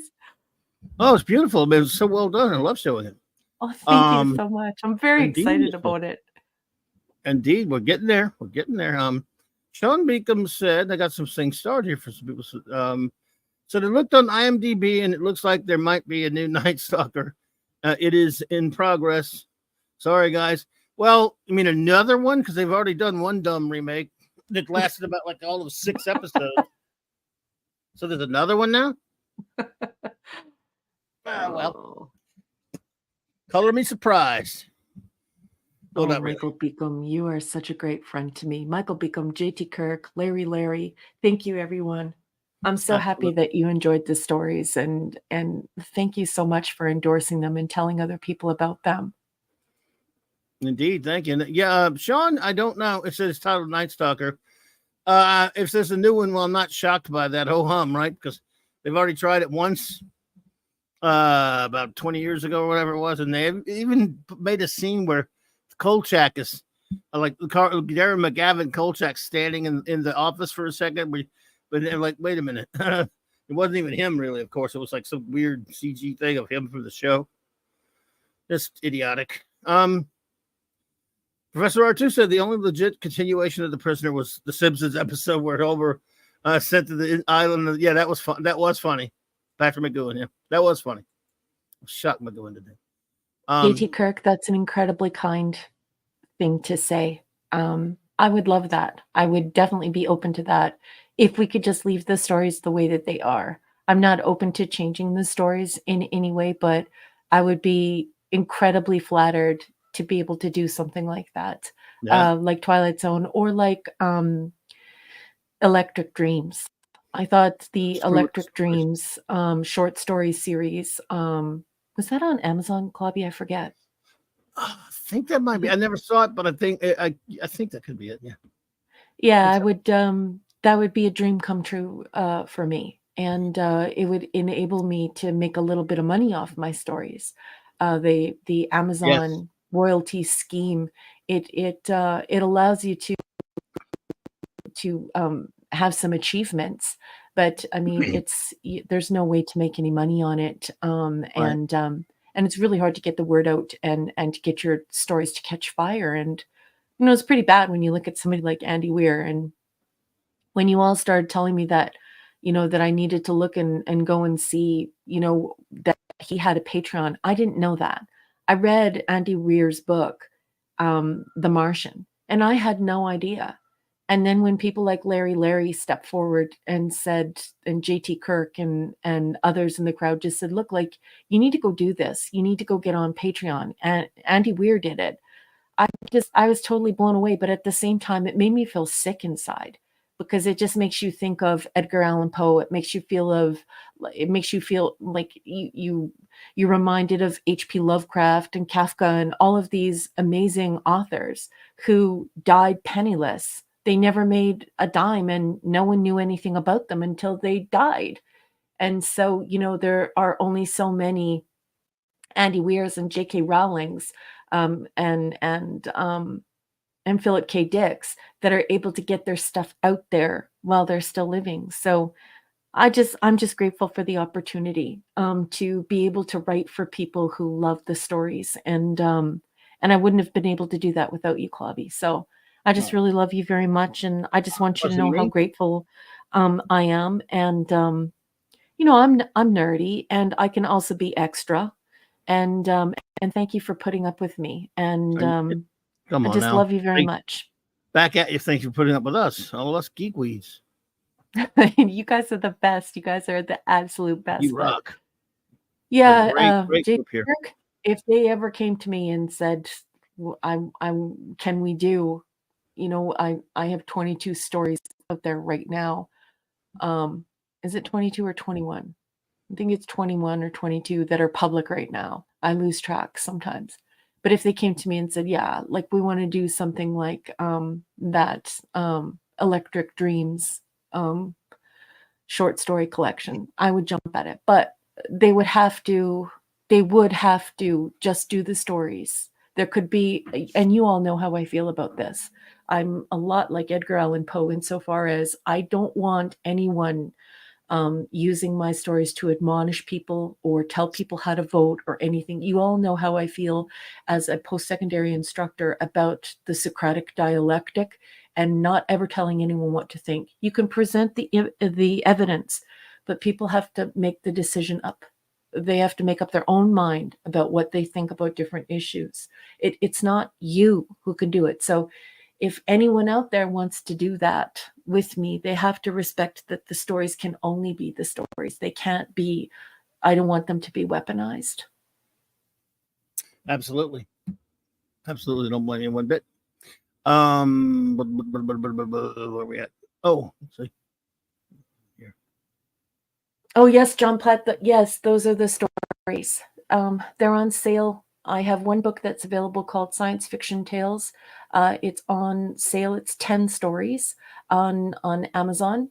And you can buy all of the stories except for Tallulah, because Tallulah, you can only get Tallulah with a book. It's like it's a way of incentivizing people to buy the book.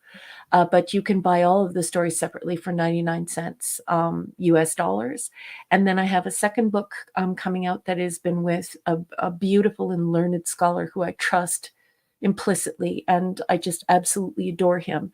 But everyone on my Patreon, like my readership and my patrons, the people who are like my powerhouse, they're my everything. They have already read the rough drafts of the second book. And the second book, once again, it's 10 stories, but 9 of them have been published to Amazon that you can buy for 99 cents. And then there is one story that you can only get with the book. It's called Data Broker. And so that I'm going to continue in that style. So I did my first book launch at the Northern Jubilee Auditorium in Edmonton. And during the interview, people said, like, where did you get the idea to do it? I've been reading Edgar Allan Poe my whole life, and I have a pocketbook by Edgar Allan Poe that is barely bigger than a package of cigarettes. It's just a little bit taller than a package of cigarettes. And it had 8 stories in it, and it had a fake blue leather cover. And I looked at it and I just thought, I want my format to be like this. So I decided on 10. So I'm going to release, every story collection will be 10. I want it to be able to fit in your back pocket. I wanted you to be able to fit it in your backpack. I want you to be able to fit it in your briefcase. And I want you to be able to read it when you're in the bathtub. I want you to be able to read it when you're in the lunchroom at work, or you're on the train, or you're in a deli somewhere and you're just having a sandwich. That's what those stories are for, because we don't have magazines anymore. So the format will always be 10 stories with one offered only in the book. And so I'm working on the third book right now. Excellent. That's the way to do it there. Yeah, you guys are asking all these questions about the book. My gosh, you guys are so incredible. Wow. Thank you, everyone. But enough about me. Let's talk about something else. They can ask about anything they want, including the books. Hopefully they got more questions about it. Let's see. Larry says no one is creating TV series like the real Star Trek or Prisoner. Matt, you said it, and it'll never again. Max says, no, they're not stealing the property. They're making it better. And if you don't understand it, it's just not for you. Yeah, exactly. Isn't that an absurd thing to say? And he knows it. Yeah. Like, I just can't believe that we got to a place where corporations said, we don't need authors anymore. We don't need creators anymore. We have IPs. We bought these IPs, and now now we're going to deconstruct and reconstruct all of this. And if you don't like it, it's because you're broken. What? Usually you're a bigot too. So, yeah. Yeah. And meanwhile, when I was going to university, the audience is king. Like, that's all I think about when I'm writing. All I think about is what you're thinking and what you're feeling while you're reading my stories. That's all I think about. You're my everything. My readers are my everything. I would never be able to say to them, well, too bad, so sad. Like what? Your audience, like I said, audience is king. You should be writing for them and wanting them to be excited, for their hearts to soar, for their heart to pump out of their chest. Well, not pump out of their chest, but feel like their heart is pumping out of their chest. They should be excited and enthralled and enthused. I can't believe that we got to a point where not only did we remove authors, but now we're telling people that if they don't like this corporate AI crap and this corporate groupthink that they're making, hyperdidactic, hegemonic bullshit, that the audience is broken. I don't know how we got to this place, Clobby, but it's a very weird place. It is a strange place, is it not? Yeah. Awful. Well, the corporations met the need of the activists. Michael says, but the current corporations demand that the people being given being put in charge, have no previous connection or appreciation or whatever of whatever IP they're being given. That is for dang sure, buddy. Fanty says, originally, each new creative team, is referring basically comics especially, tried to be good stewards of the IP they were briefly entrusted with. Yep, because they cared about the character. They were thrilled to be writing the character. But then along comes John Byrne. But I won't go any further.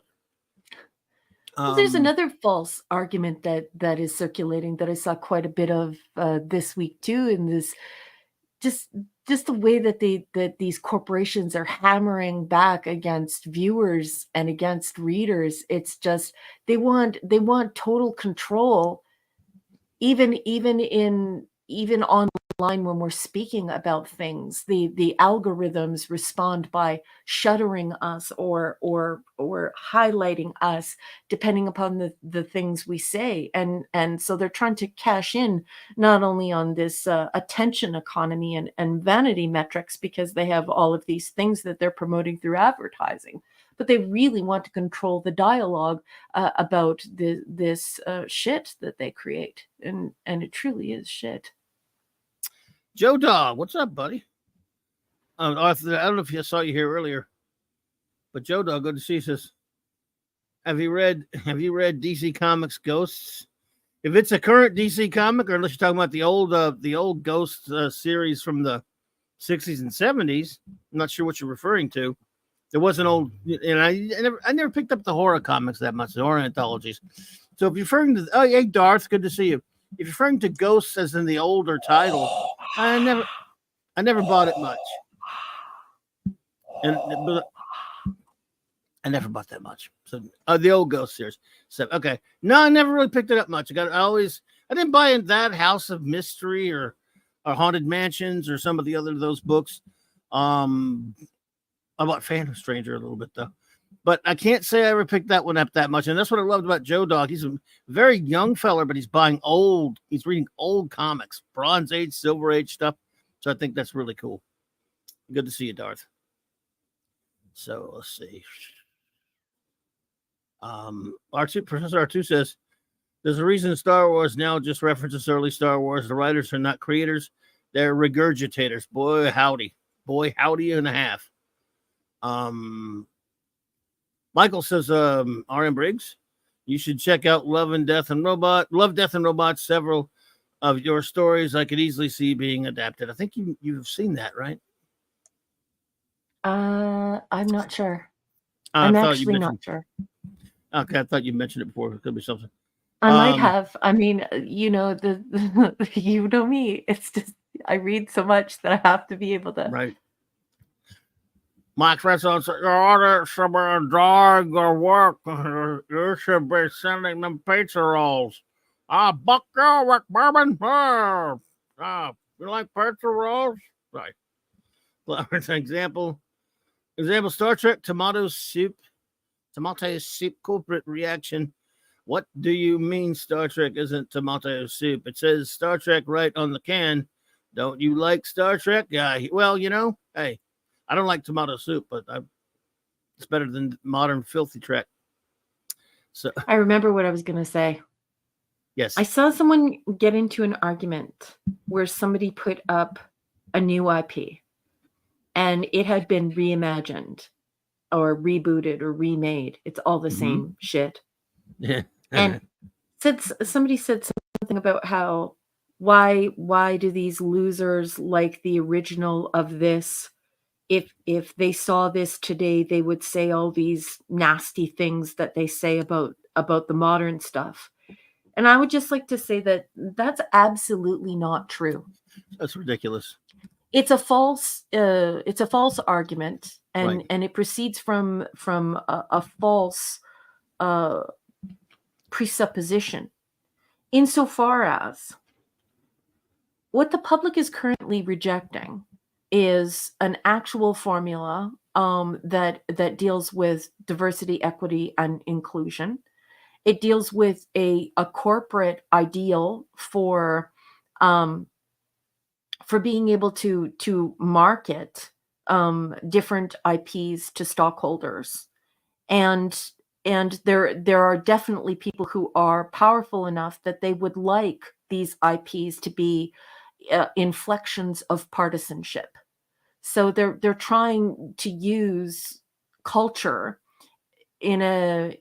as corporate hegemony, trying to make a corporation into an entity that can shape culture. And so when you see something like this and somebody says to you, oh, well, if you would have watched this same show in 1966, you would have said this and you would have said this, all these losers from today. That's absolutely not true. You want to know the difference? And I think everybody here who has ever heard me speak about this issue before knows what's coming next. And that is the reason why no one was angry with the books that they read before, when the books challenged their ideas and maybe they weren't perfect. Maybe Gene Roddenberry said something that you didn't agree with, but you still respected him. And that is because there is a huge difference between an author writing something and you reading it and disagreeing with that author and saying, well, that author has some good ideas, but also some shit ideas. And you walk away from it having an opinion about the book. Or you watch a television show and you're like, you know what, the author, that Gene Roddenberry, he had some great ideas, but his head was a little bit in the clouds. So you don't wind up hating it. Okay. And that's the clear difference. And the clear difference is one is a natural, real relationship and one is totally fake. One, you're interacting with an author, a single author, and the other one, you're interacting with a corporation that's trying to control you. So these people who are saying this stuff online, they're not being sincere, and their argument is ridiculous. It's ridiculous. Anyway. Indeed, it's Sean Beacom. Good night. Oh, good night, Sean. Have a good one. Have a good one. No, yeah, look, it's these people. They always okay. Good night, Michael Beacom. Have good a night, good one, Michael. Wow. Kiss Cassandra's face for me, please. Please tell her that I said good night. I hope she is off of that crazy schedule she was on last week and the week before. Please send her our best. Love you, Beacums. Thank you for everything that you do. Good night. All they can do is blame. All they do now is blame fans every time.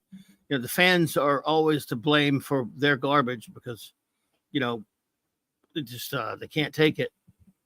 Till June 10th. Wow. No. Oh my gosh. There you go. They can't take criticism. They don't care about the customers. They don't give. It's almost like they don't care about money because nobody wants to watch their crap, but they don't even care about that anymore. It used to be, you could say, well, guess what, you guys, you're going to go out of business if you don't, start taking care of your customers. No, that's businesses in the real world, not Hollywood, not entertainment. They don't live in the real world. They don't have the same. They don't have to follow the same rules that, someone does at a corner business or even any business at all, brick and mortar business or any other kind, but especially, brick and mortar. Because if you lose customers, you don't stay in business in the real world. We're talking about Hollywood. Yeah. Yeah, I love what Captain Infinity says. Captain Infinity says, I don't agree with everything or even half of the things said by Alan Moore or Philip K. Dick, but their writing makes me think. Yeah, and that's the thing is that it's a sincere discourse, and you're having this sincere, this earnest discourse, and so it doesn't feel tainted, and you're willing to entertain these ideas. Aristotle said, that an intelligent mind can process ideas that it will not accept, embrace the idea, digest it, and then not embrace it in any way, reject it. And so this is what happens when you're having these earnest discourses. But nowadays, the corporations they keep saying all this bullshit online, and the audience, the public, keeps calling them on it, and I'm here to assert that what is different for the public, whether they are articulate enough to say it or not, is the fact that it's a corporation. And when a corporation starts telling you who to vote for, and a corporation starts telling you how to think, and it's a billionaire who voted this way and gave hundreds of millions of dollars to have this person elected, and they want you to think this way, and they want you to believe this, and they want you to believe that, and they want you to do this, and they want you to do that, and they start to admonish you, and they want to shape how you're going to be in society, and you just walk away with this heavy, horrible feeling. That's hegemony. That's propaganda. That's not engaging in intelligent discourse or in a Socratic dialectic with a learned scholar or with a talented author. What it is it's engaging with propaganda. Billionaires making propaganda to try and control culture, and people are sick of it.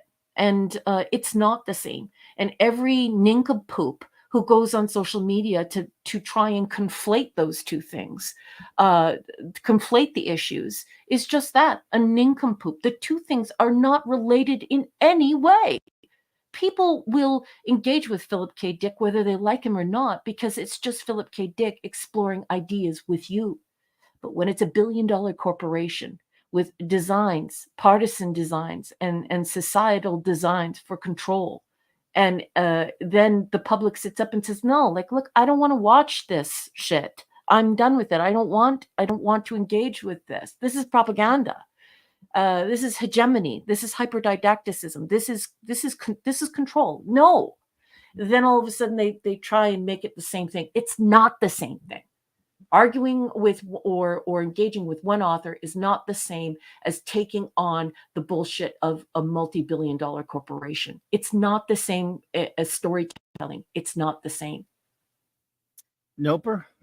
And Finity, look, I'm absolutely with you. Alan Moore, of course, I was the biggest Alan Moore fanatic for the longest time, and I still love all of his 20th century work. Let's put it like that. And doesn't matter what he comes out and says that's kind of nutty, and he says a lot of nutty things in public, at least in my opinion, maybe not in everyone else's opinion.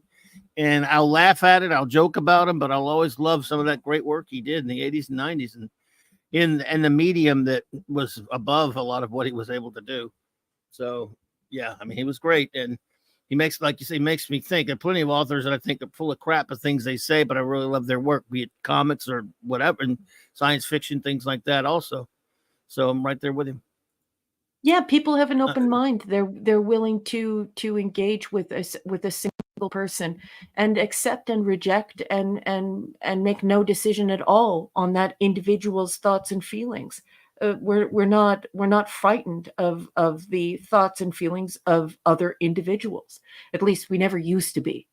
But one thing that society is universally identified is this idea of all of our arts and entertainment now being used as propaganda, and people will not put up with it. I mean, maybe the young generation survey instrument and do a meta-analysis of the other studies surrounding it in order to say for sure, but certainly folks from my generation and generations before, it's very obvious how they are reacting to this. It's very obvious. They're totally rejecting it. Indeedishness, indeed. We have a question for you. John Platt says, Raquel, have you ever Or would you ever, or would you even rather consider writing a superhero sci-fi script for a comic book and have the story and characters drawn, inked, and colored by professionals in the industry? Good question. Okay, John Platt, Larry, who has been with me from the very beginning. He's my patron. He makes me feel like Picasso, like I have a patron. Anyway, Larry is a pretty incredible individual. He's been with me since the beginning. He has always been putting that offer out there in public because he knows how I feel about it, which is if someone approached me and said, would you like to do a comic book? I would definitely be open to that. I wouldn't mind doing a comic book or a graphic novel. I wouldn't even mind just doing a book, like one of my books, with maybe 2 or 3 pictures per story. But unfortunately, it's really at the donation level right now. I had a previously, I would say, considerably famous comic book artist offer to do a book cover for me. He did my first book cover. It's actually a painting. But he had to do it anonymously because he's under contract, and he did a painting.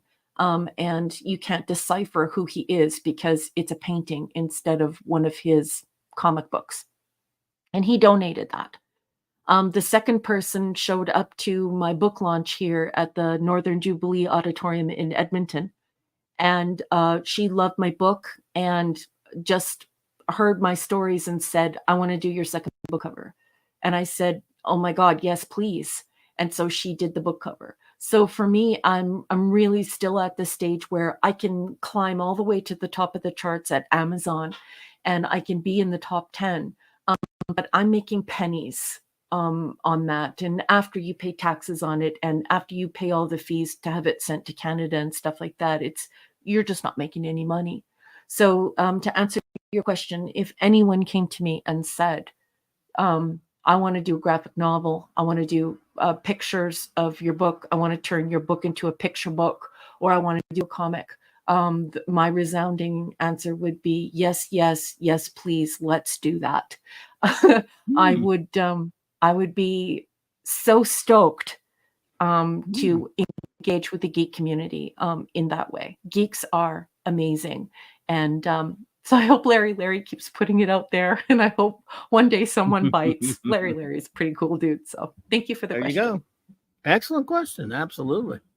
Anything else? Any other questiony type thingies in there? Ezra Goldstein says, Raquel, can I get your books at a Canadian bookstore? Well, most of the Canadian bookstores, they're actually just looking for activists and activism. So the independent bookstores are really dedicated to activists and activism, and I don't write that. So I've approached them, I invited them to my book launch and stuff, and they did not express any interest in me whatsoever.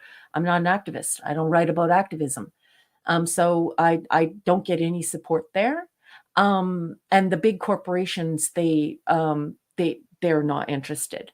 I can tell you that Barnes & Noble in the United States just started carrying my book. They're amazing, and I don't know how that happened, but I thank Barnes & Noble. You can get my book through Amazon, Amazon.ca. You can get my book through Kindle. And there is a wonderful used bookstore. It's a big one that is very old, and it's in our university area in Edmonton.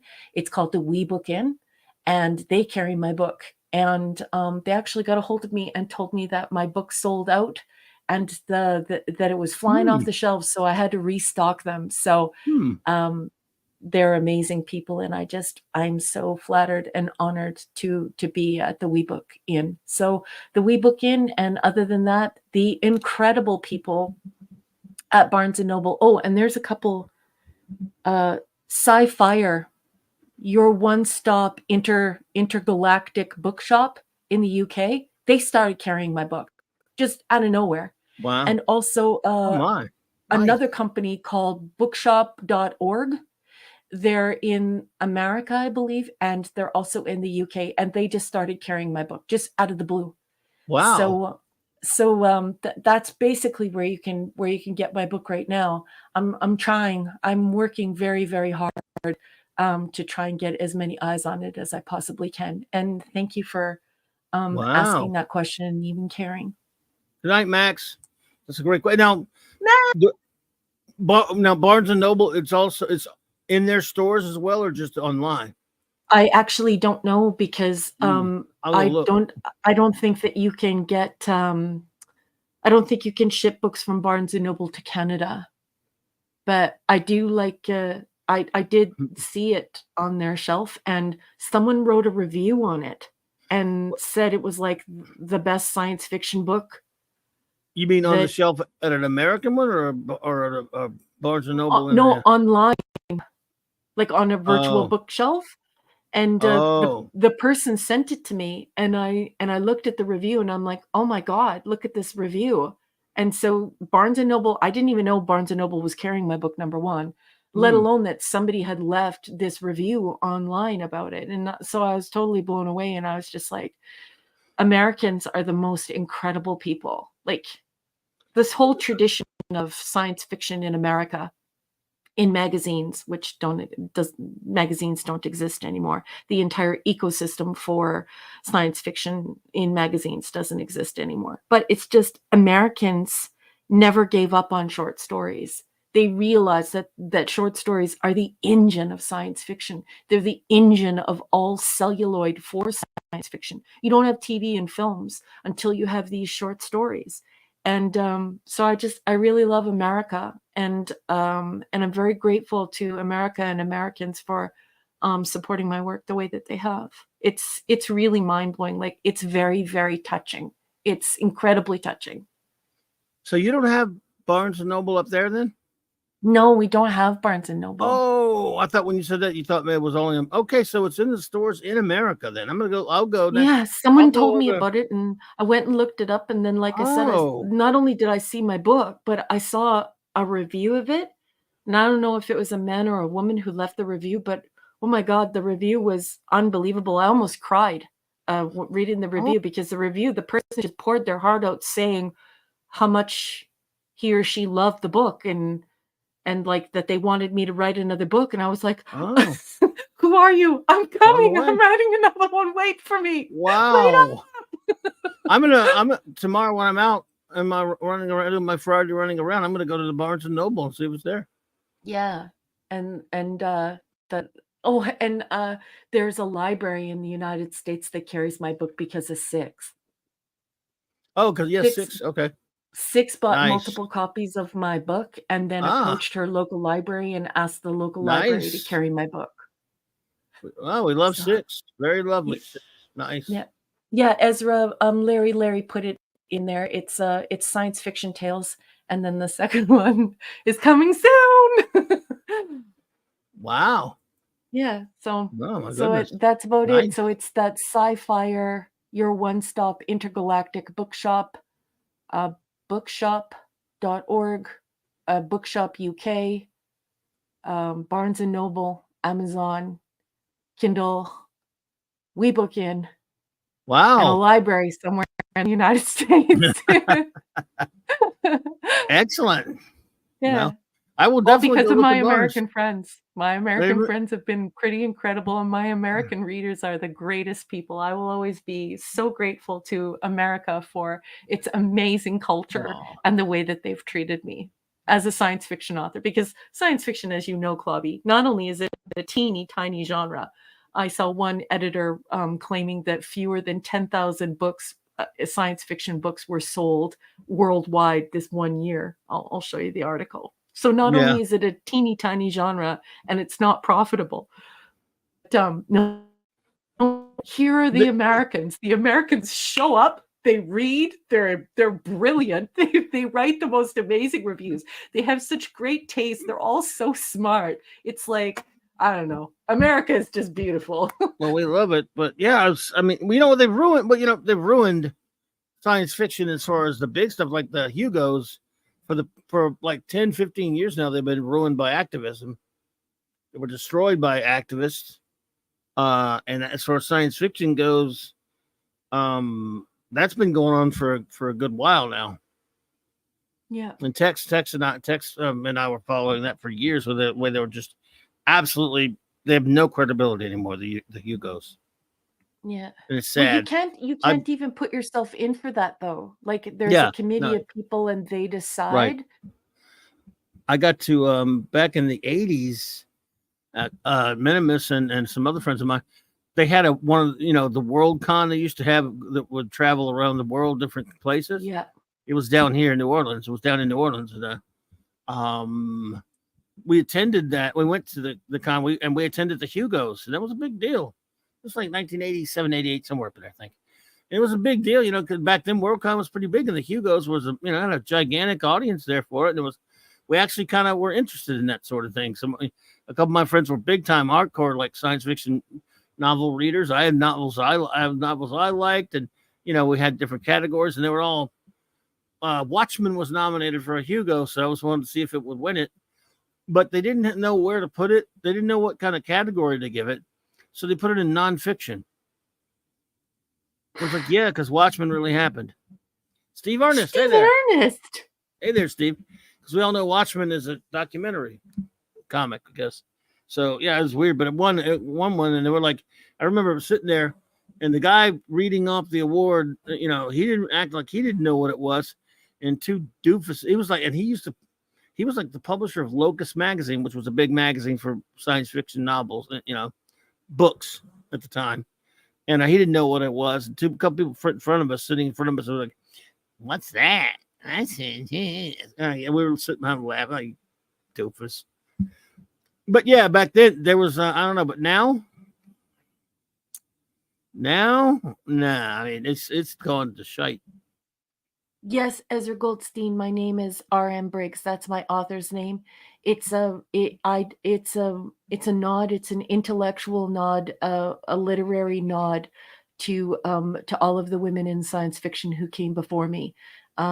Folks like D.C. Fontana, Dorothy Fontana, the girls who wrote just science fiction with no girly stuff in it. So I chose nice R.M. Briggs. Nice. And also because I don't really like my first name very much. I basically found out very recently that I was named after Raquel Welch, but I'm pretty much 100% Irish, and so that's not an Irish name. Well, she's not Welch, she's Welch, but yeah. Yeah. Could somebody put the link to my author page on Amazon.com in the chat for me, please? Darth is asking for a link. Oh yes. Oh, if anyone has that, if not, I don't know if we have. Let's see if I can find it. Yeah, Ezra. For me, I have to say, it's not just the fact that it's that there's no romance in my stuff. I don't want romance in my stuff. I write about social science and science. I don't write about romance, but it's more than that. And I will confess that if you enter into science fiction for money, you're a fool, because you will never make money in science fiction. You just don't. But I would love to get a Hugo, and I would love to do a mini series on Netflix, and I would love to do all this stuff, even if I didn't make any money at all. And I know that's a pretty insane thing to say, but it's actually true. I've loved writing my whole life to the point where I really just want people to read the stories. I really just want to have these conversations with everyone. I really just want to excite you. I want to thrill you. I want to please you. I want you to read it and go, "Oh my God, that was a trip." That's what I live for. I'm not living for trying to become famous. I hope I don't ever want to be famous. I would like my writing to be famous though, and I don't care about making money. And I truly mean that. For me, it's like a thrill. It's like a drug when people read my stuff and they love it, and they come back and they say, "Oh my God, what you did to my mind." Like Tex last week on Saturday Night Star Trek. Yes. By When the way, he is this read the right? Tallulah. Is this the right link?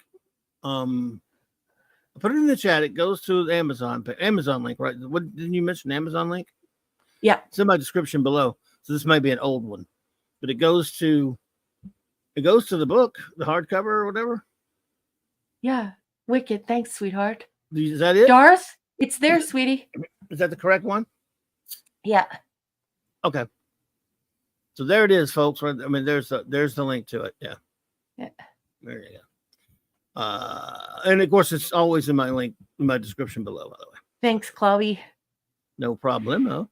Yeah. Oh my goodness. So yeah, I just I really loved that last week when Tex just burst into the chat and said, yes.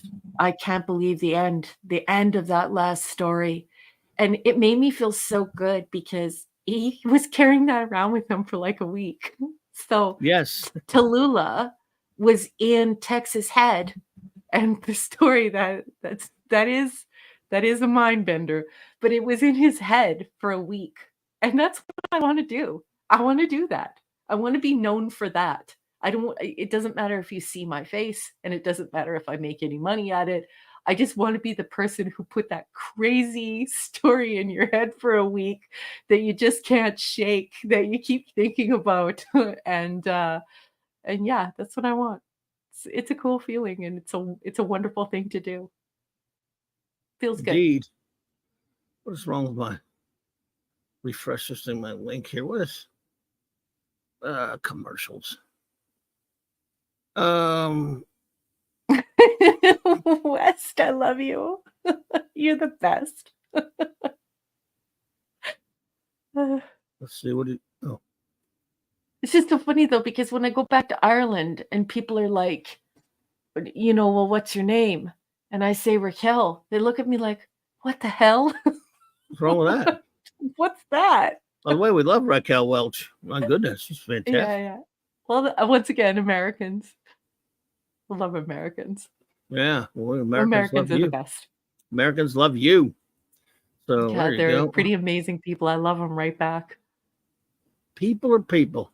People are people. Well, I don't know about that. I think America has a very, very special culture, and just people are have been, like, as a science fiction author and as a nerd involved in the geek community, people have been incredible to me. And it is the American culture, and you see it, like you see it in the way that they talk to you, in the way that they behave towards you. It's just Americans are sensational, and they have been incredible to me. Yeah, well, really cool people, very generous, and just really intelligent. And like I said, like that's another weird thing about Americans is they don't lie about reading. Like Americans still read. At least the science fiction people do. Like, it's just incredible to me. I absolutely love it. Yes, sir. Well, I get into the habit of like, I was looking at some of these books on my shelf that I haven't read in forever. And I'm going through and I'm going, because my memory's garbage, as you know. I'm going, I remember that. I was doing this the other day. I'm going, I remember reading that. And then I'm looking at some going, oh shit, did I ever read that one? The one next to it, I know, but now I can't remember if I read that one, because you talked about that before. How people just buy books. I mean, I try to read every book I've ever bought, and then I have too many damn books. I've got rid of a lot of books. That's okay. But I do question myself. So I'm going, I don't know if I read that one. And it's they're not all science fiction or comic related, but a lot of them are. But I've got a lot of making of type books, a lot of some bios of different actors and stuff. Some political, books, some football history books. I'm looking right at a present I got for my birthday in 1988 when I had my comic shop. I got it from Claude. It's the complete works of Sherlock Holmes. Every Sherlock Holmes story in a nicely bound. It's a nice bound one. I've read that a few times. It's a pretty book too. It's a beautiful book. Yeah. You got that for me back in 1988. That's a good. I don't know the year of mine. I could go check. Could you imagine if we had the same one? That's when he got it for me. I don't know how long it would been in print or whatever, but it was relatively newish. But but I don't know how he I don't know how long it had been around, but that's when I got it from him anyway. when he gave it to him. Professor R2 says that I should be happy that my name isn't Saoirse. Because no one in North America would be able to say it. This is true. Yes. JT Kirk says the Irish give him a tilted dog look when they hear that he is Kirok. And John Platt says, Raquel, do you write science fiction or do you write horror stories also? John Platt, I have been receiving a lot of feedback lately from men who have been reading the new book. And a few men have reached out to say to me that that some of the stories have turned toward science fiction horror. And so, you know, I think there are some stories that sneak over the line and incorporate horror. I have always been a massive fan of gothic horror, which is when you creep up to all of the atmosphere and all of the ambiance of things that are very, very scary, but no like gore. So yeah. A literary scholar in Canada who I greatly admire. I think he is one of the smartest people in Canada. He's also an Irishman, conveniently. When he read my first book, he compared Paul to H.P. Lovecraft. So there is a horror element to it, but I don't think I'll ever go towards gore. Will I scare the pants off of you? I hope so. I would like to, at least sometimes. I do want to shake you up a little bit and get you thinking about things. I'll never tell you what to think, though. I will never do that to you. I'm a post-secondary teacher, and I specialize in rhetoric, and I definitely believe in the Socratic dialectic. You give people the information. You don't fiddle around with the information. You just report the information, and then they decide for themselves. I never read much horror. I mean, I can't think of much I ever. Just never got into. I mean, never watched much of it either. So, but never read much of it that I can think of anyway. I mean, if I did, I don't really remember much of it. Again, I guess I spent too much time either when it comes to recreational reading, science fiction, or pulps. I mean, when we're not other than comic books, of course, right? Yeah. And then I got I would waste too much time like reading certain science fiction authors. I had to have everything that Philip Jose Farmer did at one point, and Heinlein, a lot of Heinlein. Bradbury, I always love those. Ray Bradbury's great. But I love Edgar Rice Burroughs, and man, something about the prose of Edgar Rice Burroughs is just well. I learned about. I guess again, any author who grew up without television, without movies, and had to be very descriptive in there. And I'm trying to think who was one. Edgar Rice Burroughs was very. It's hard to explain. But Oliver Belamonte. Oliver. Yes, Larry. Frankenstein, the modern Prometheus, is considered gothic horror. And Claudia, what I think is funny is when I was growing up in the 70s, most people I know would consider Star Trek, many episodes of Star Trek, to be horror, science fiction horror. And there are banned episodes that were not shown until the 1990s because people found them too horrifying and terrifying for their depictions of torture, violence. And so, yeah, I think, I don't know. I'm not an expert on the genre of horror, but I definitely think that there are a lot of genres that rub up against horror, but don't ever decide to get their hands messy with gore. You know, and I don't think I would ever get myself involved with gore, but I mean, unless there was a point to it, right? My bag. And then, of course, I think I wasted a lot. I did a lot of what you call waste of time reading as far as books are concerned. All through, like in the 80s and 90s, when they would come out with novelizations of movies 2 weeks before the movie came out, I used to do that sometimes. I'd read when they came out with Doctor Who novels before we ever had access to all those episodes. our only way to know about those stories, because it would be like a decade or so before we'd ever be able to see the episodes, was to buy those little thin little Target novels that we used to sell at the comic shops.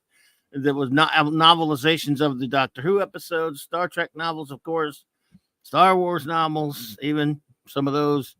So again, waste of time reading, but yeah, because it was Star Trek and Star Wars, I had to read them. And there used to be some good Star Trek novels. It was a while that, but you were starved for Star Trek. You had a comic here and there, but you wanted to read serious Star Trek stories because you couldn't watch them. I mean, well, you could watch them over and over again, but I mean, you wanted to read new stories. There were some good ones. And there was a time that was kind of almost a big deal for us when a new Trek novel would come out. Wasn't because it wasn't every 5 minutes like things are now. It was like, man, every couple of months a new one would come out. You go, whoa, a Trek novel. We all would read it. Yeah. But and then it was fun back then. Oh, Some Stephen of them even Ernest, felt good. The boss would definitely agree with you there. That like psychological engagement, existential dread, but not gore. Clobby sometimes with the psychological horror stuff, he gets very excited, especially like in The Prisoner, and oh yeah, like where you have this psychological fear, like a serious fear when you realize plausibility. And but Clobby and I are not into the gore. Definitely not into the gore. Yeah, it doesn't make me like, it doesn't scare, the gore doesn't bother me or scare me if it's used in an entertaining way, but I don't prefer it. For example, one of the scariest and goriest movies ever made is one of my all-time favorite movies. So I guess this is the contradiction. John Carpenter's The Thing is a masterpiece. I love it so much, but it is one of these. Here's the funny thing about it. It is not necessarily intended to be a horror. It's science fiction, but it's horror. But it's not intended to be like, a spooky horror, in the sense that it's, some kind of Stephen King story or whatever. But it is scary. It's got to be one of the scariest movies ever made. And yet it's science fiction as well. And it's gross. Yeah, right? It's so good, though. God. I mean, you know what? It's disturbing. Yeah. But Alien is horror, but it isn't. It's science fiction as well. Right. It is. But something about John Carpenter's The Thing, and I'm not saying you should watch it. Well, you could close your eyes. No, you shouldn't watch it. There's no. Too scary. I've tried, and when it got to the scary part, I was like, I'm out of here. Yeah. Speaking of which, this is going to sound really crazy, but this just actually happened. So I was just bit by a spider, and I hope it's not radioactive. No, and I hit it, and it was actually really big. So my entire hand is covered in blood. So I have to go wash my hands because a little bugger bit me, and when he bit me, I just rubbed him, and he must have been really big because my hand is covered in blood. I'll be right back. No. Okay, go ahead. Wow. So everyone, Raquel's going to come back with spider powers. So just beware. She's going to be the new Spider Woman. A spider. Wow. I mean, that's crazy. How many times? I mean, I guess you must have big spiders up there. I mean, I don't have big spiders down here that I know of. They have some poisonous ones down here, but that's not a poisonous one. Wow. Let me be honest. If you're a geek, if you've ever seen a spider or get bitten by a spider, tell me the first thing that doesn't come to your mind is radioactive spider and you get superpowers. I challenge you to tell me that doesn't happen. See, look at Wes Cagle. Superpowers. Everybody. Superpowers. See, I mean, it's just, you can't be a geek and not go there. And piqued my interest in John Platt says, I'll tell Raquel when she gets back. And your writing going to have to delve in and to get your book ordered. Oh, cool. Thank you. Excellent. Darth, I did sort of like Nightbreed. Nightbreed's scary, but it's kind of a fun. See, fun scary can be okay. Like the Evil Dead 2. I can't stand Evil Dead 1. It's just disturbingly scary, and there's nothing really uplifting about it. But Evil Dead 2, which is a remake of it, has a lot of humor in it, and I love Evil Dead 2. That's a cartoon, basically, though. Prisoner is the most thought-provoking TV series I've ever seen, with some Twilight Zone stories second. Larry, I would concur with that totally. How you doing? I'm You okay. Yeah, I'm What was actually it? That's scared that it weird. was a tick because it's a lot of blood, like a lot. Holy shit. But I don't think the blood is coming from me. Oh, well, that's better than. I was just telling everybody we were going. I said you cannot be you have to hand in your geek bona fides. If anyone ever mentions getting bitten by a spider, and the first thing that you go to is a radioactive spider giving you super spider powers, you are no geek if that's not the first thing you think of. I want spider power. Now, if it's obviously the second thing, a normal human would go, "Oh my God, I hope it's not poisonous." But a geek's going to go to the spider powers every time. I'm just telling you. I'm actually scared that it was a tick because I've never seen that much blood before. That's a lot of blood. That is disturbing. Which means that it was in my body and then it was in the tick, but it isn't even tick season, so but whatever. Oh, I was you're gonna out be in the garden okay. all day gardening. Oh, it got in because you were gardening. Oh man. Yep. I'm sorry. Damn that Boston.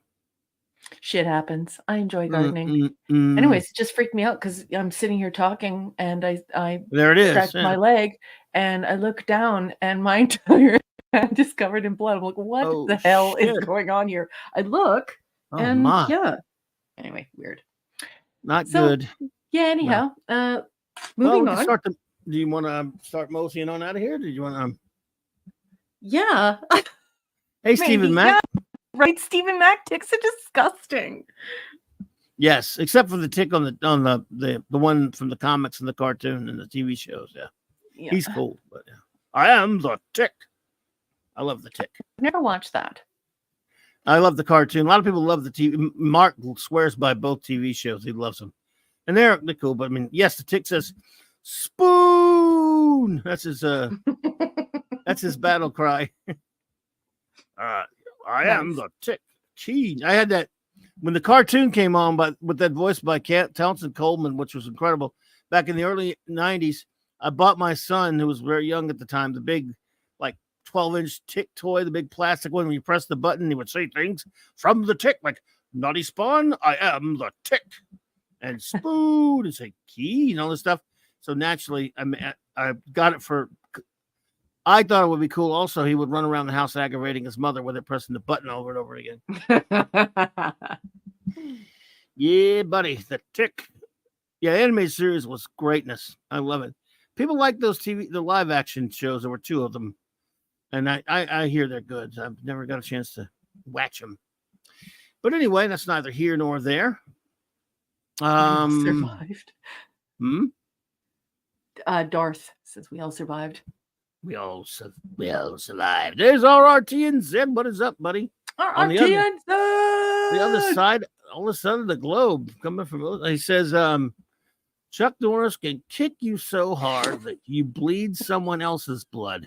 The spider that bit Spider-Man grew up in Chuck Norris's barn. Wow. Yeah, Darth. I only have 6 more days. There you go. Thank you, R. I understand that also that the spider tried to give Chuck Norris spider powers, but instead Chuck bit the spider and it gave him spider powers. You're better at Chuck Norris jokes than me. Oh, boy. Good to see you, buddy. Thank you for that. You're too kind. I went to university with a guy who told Chuck Norris jokes like Really? all day long. You think Chuck Norris likes Chuck Norris jokes? I don't know. I think he loves them. You might. I don't know. I'm just curious. But would he like it if I made a joke about his singing on Walker, Texas Ranger? That's theme. You know, he sings the Walker, Texas Ranger theme song. Ooh, boy. Yeah, he sings the You know that show he did? I'm sure you've heard of it. Walker, Texas Ranger. Yeah, I have not watched it. And in which he plays a ballerina. Just kidding, plays a ranger. Sorry, go ahead. There's a theme song where he sings. Yes, it's called Walker, Texas Ranger. I'm singing about myself. Ooh, the Rangers will come and piss in your face or something. Yep. He sings Sean Carter from Mars. It's worse than Lee Major's Fall Guy song. That's saying something. That Sean one's really Carter, bad. member 15 months says, Jesus walked on water. Chuck Norris swims through dry land. Wow. Nice. Yeah.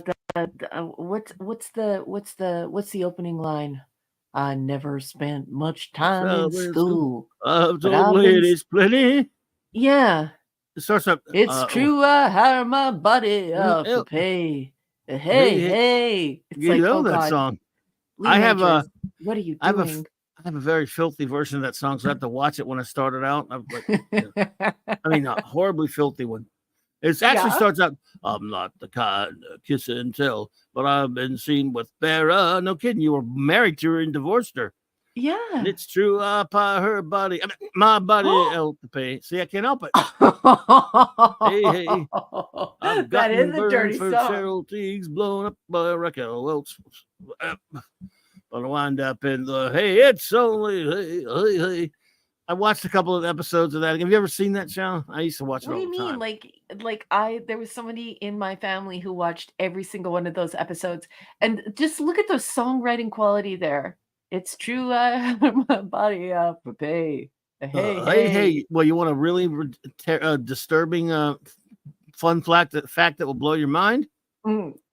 That show got picked up not because of the pilot, but because of the song. I kid you not. Get out of here. They played a sample of the song with Lee Majors singing it, and that's why the network picked it up. I mean, they told him the premise and all this other stuff, and I was like, yeah, okay, but then they played that, and there would be that song, and I went, I just learned this like last week. Someone told me that. I'm like, what? What? What? I mean, that song's so hokey. It's so bad, it's good. The song. And it's when I wind up in the hay, it's only hey. Hey. I might cut from an open drawbridge. I might roll a brand new car. Because I'm the old stunt man that makes Eastwood such a star. Oh, Picasso. Now, of course, I guess all of those superstars were okay with him singing their names in the song. I mean, Burt Reynolds is in there, and Redford's in there, and and he'd always, in the early episodes, he would have some actual actor play himself for a minute for a cameo.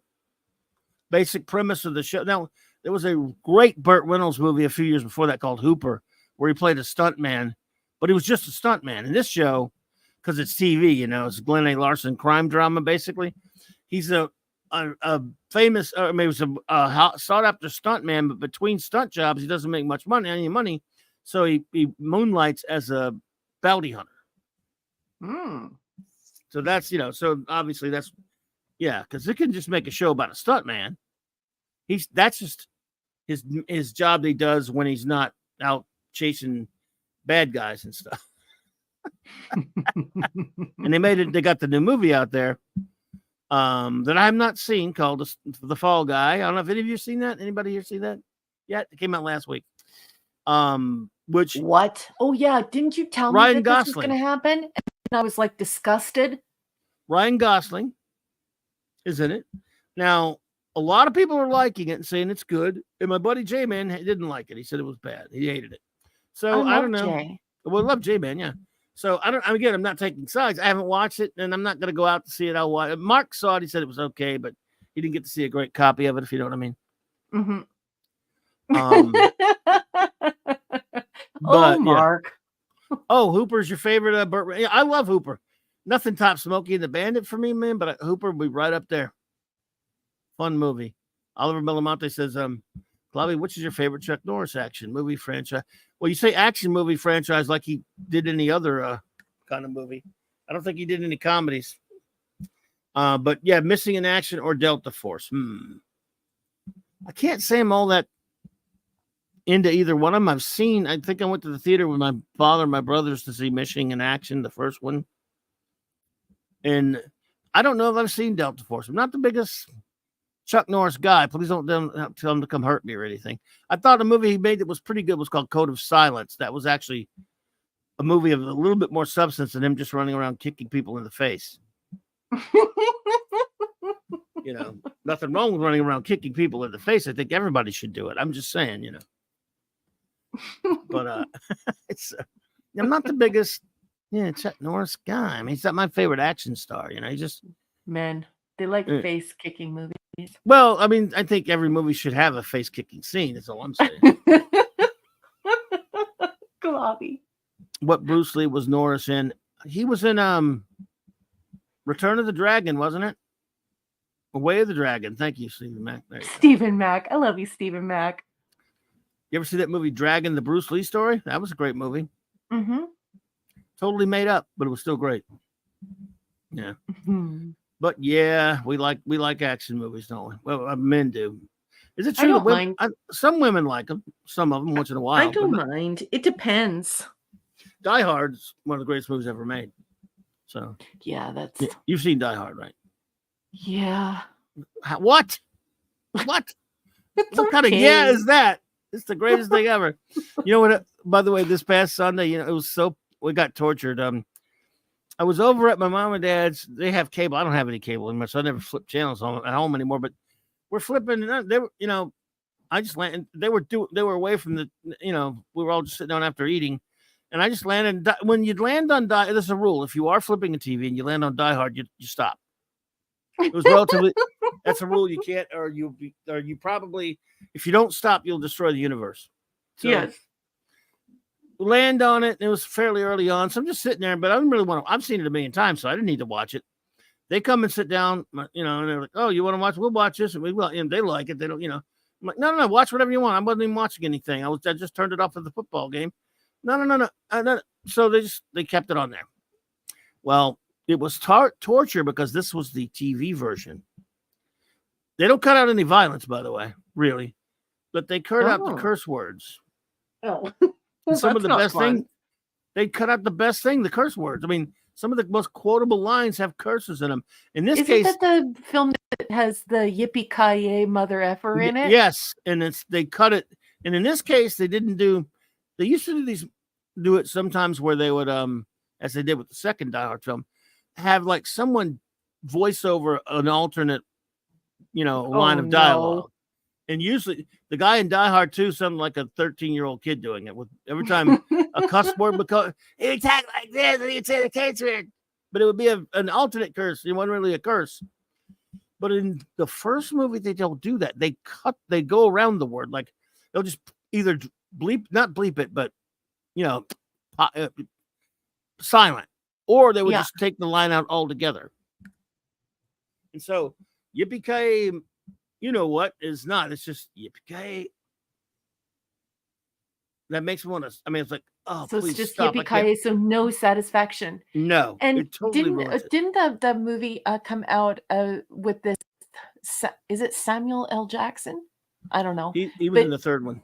There's a movie where he says, "What is it with these mother effing snakes on this mother effing plane?" Yeah, snakes on the plane. Goes, I've had it with these mother. So how did they like delete that on American TV? I forgot. It was Munger. It was someone said it. I know sometimes they would say stuff like monkey fella or melon farmer and different crap like that, believe it or not.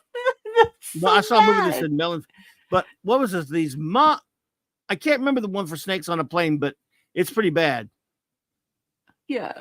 Just don't even play just cut the line out. But just cut the line out. Just make it go silent. That movie Snakes on a Plane is it's not even fun. It's a piece of garbage, but that one line is all we ask for. Hey, Apollo, it's Minion.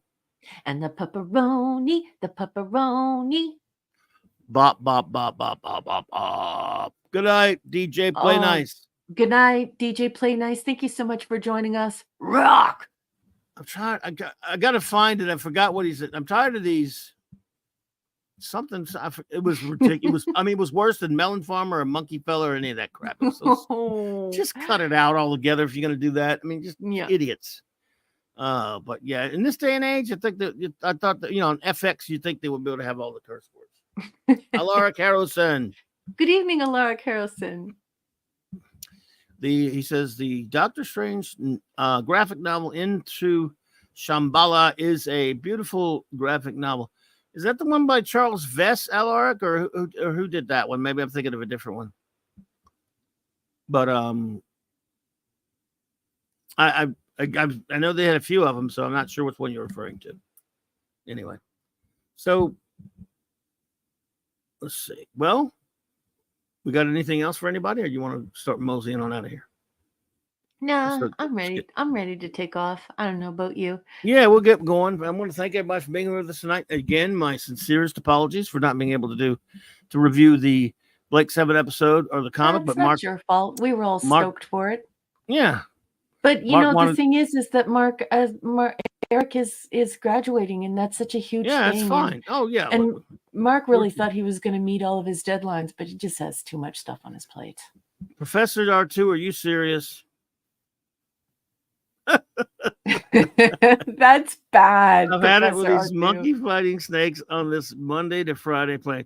Somebody needs to go straight to hell. Whoever made him write that line, the church lady, deserves to. I'm not even kidding. Deserves a special place in hell. It's the church lady. Isn't that special? Even the church lady wouldn't do that. I mean, I'm telling you, that's it. I believe you because I think someone told me that once before. Okay, whoever did that. I mean, they need to be beaten with tire irons. They need beaten with tire irons and rolled in broken Coke bottles. Oh, no. And then Good night, John Platt. Thank you so much for joining us. Good night. Good night, John. Then they need to be forced to watch Tom Cruise movies on loop. Pick anyone. They all go. Tom Cruise movies are so bad. Everyone loves him but me, but what can you do? I hate him so. I don't know. I don't like Tom Cruise. Good, because he sucks. But I mean, they need to be forced to watch whatever movies they want. By the way, they need to be told this. Don't you cuss on this here radio.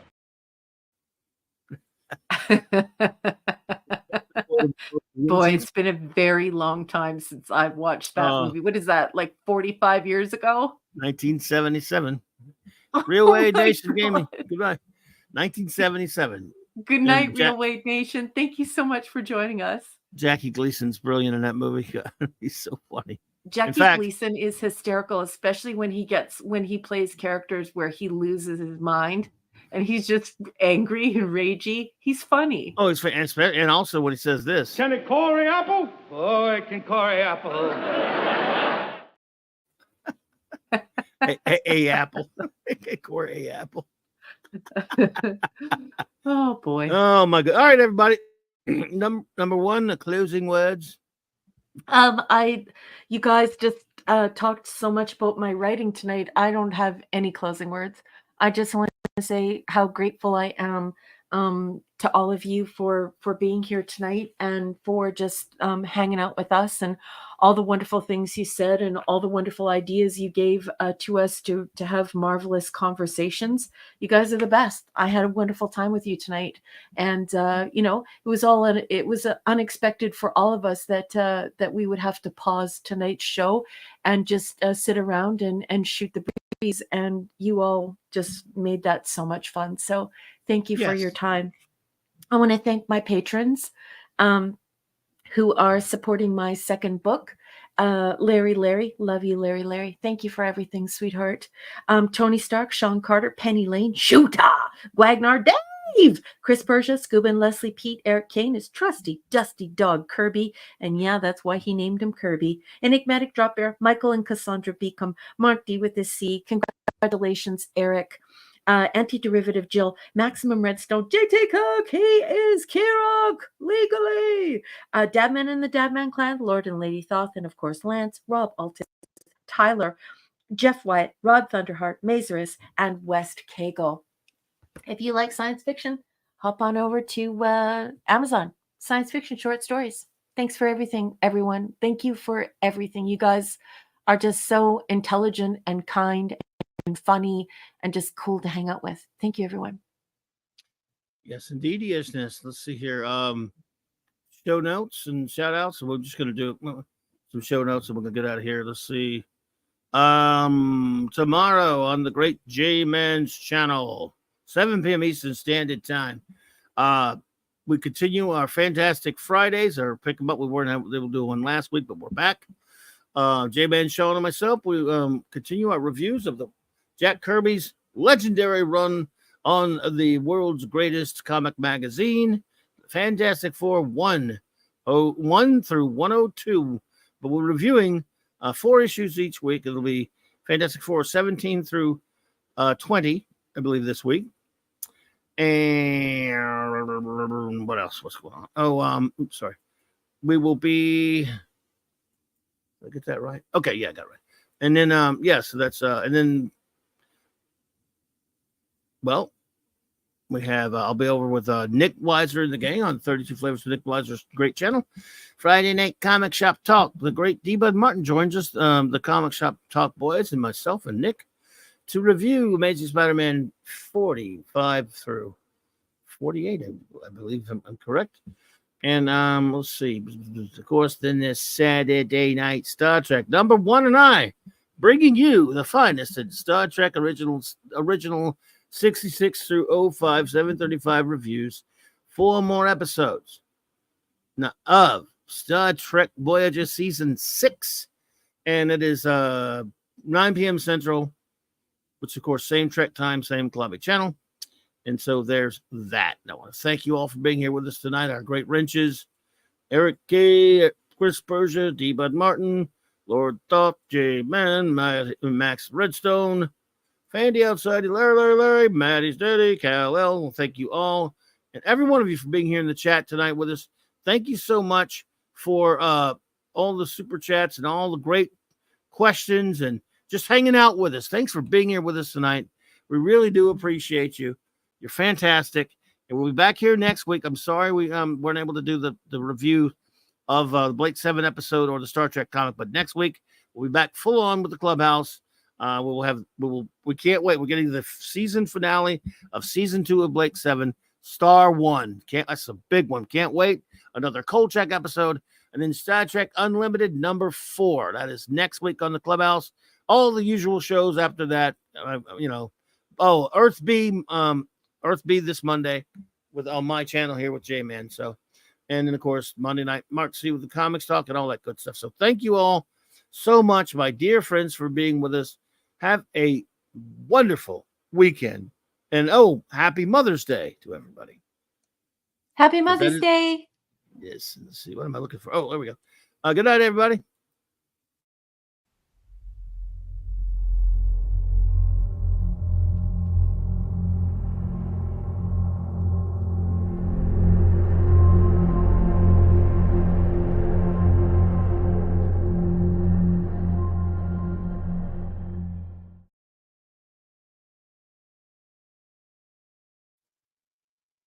It's clobbering time! Clobber Animo!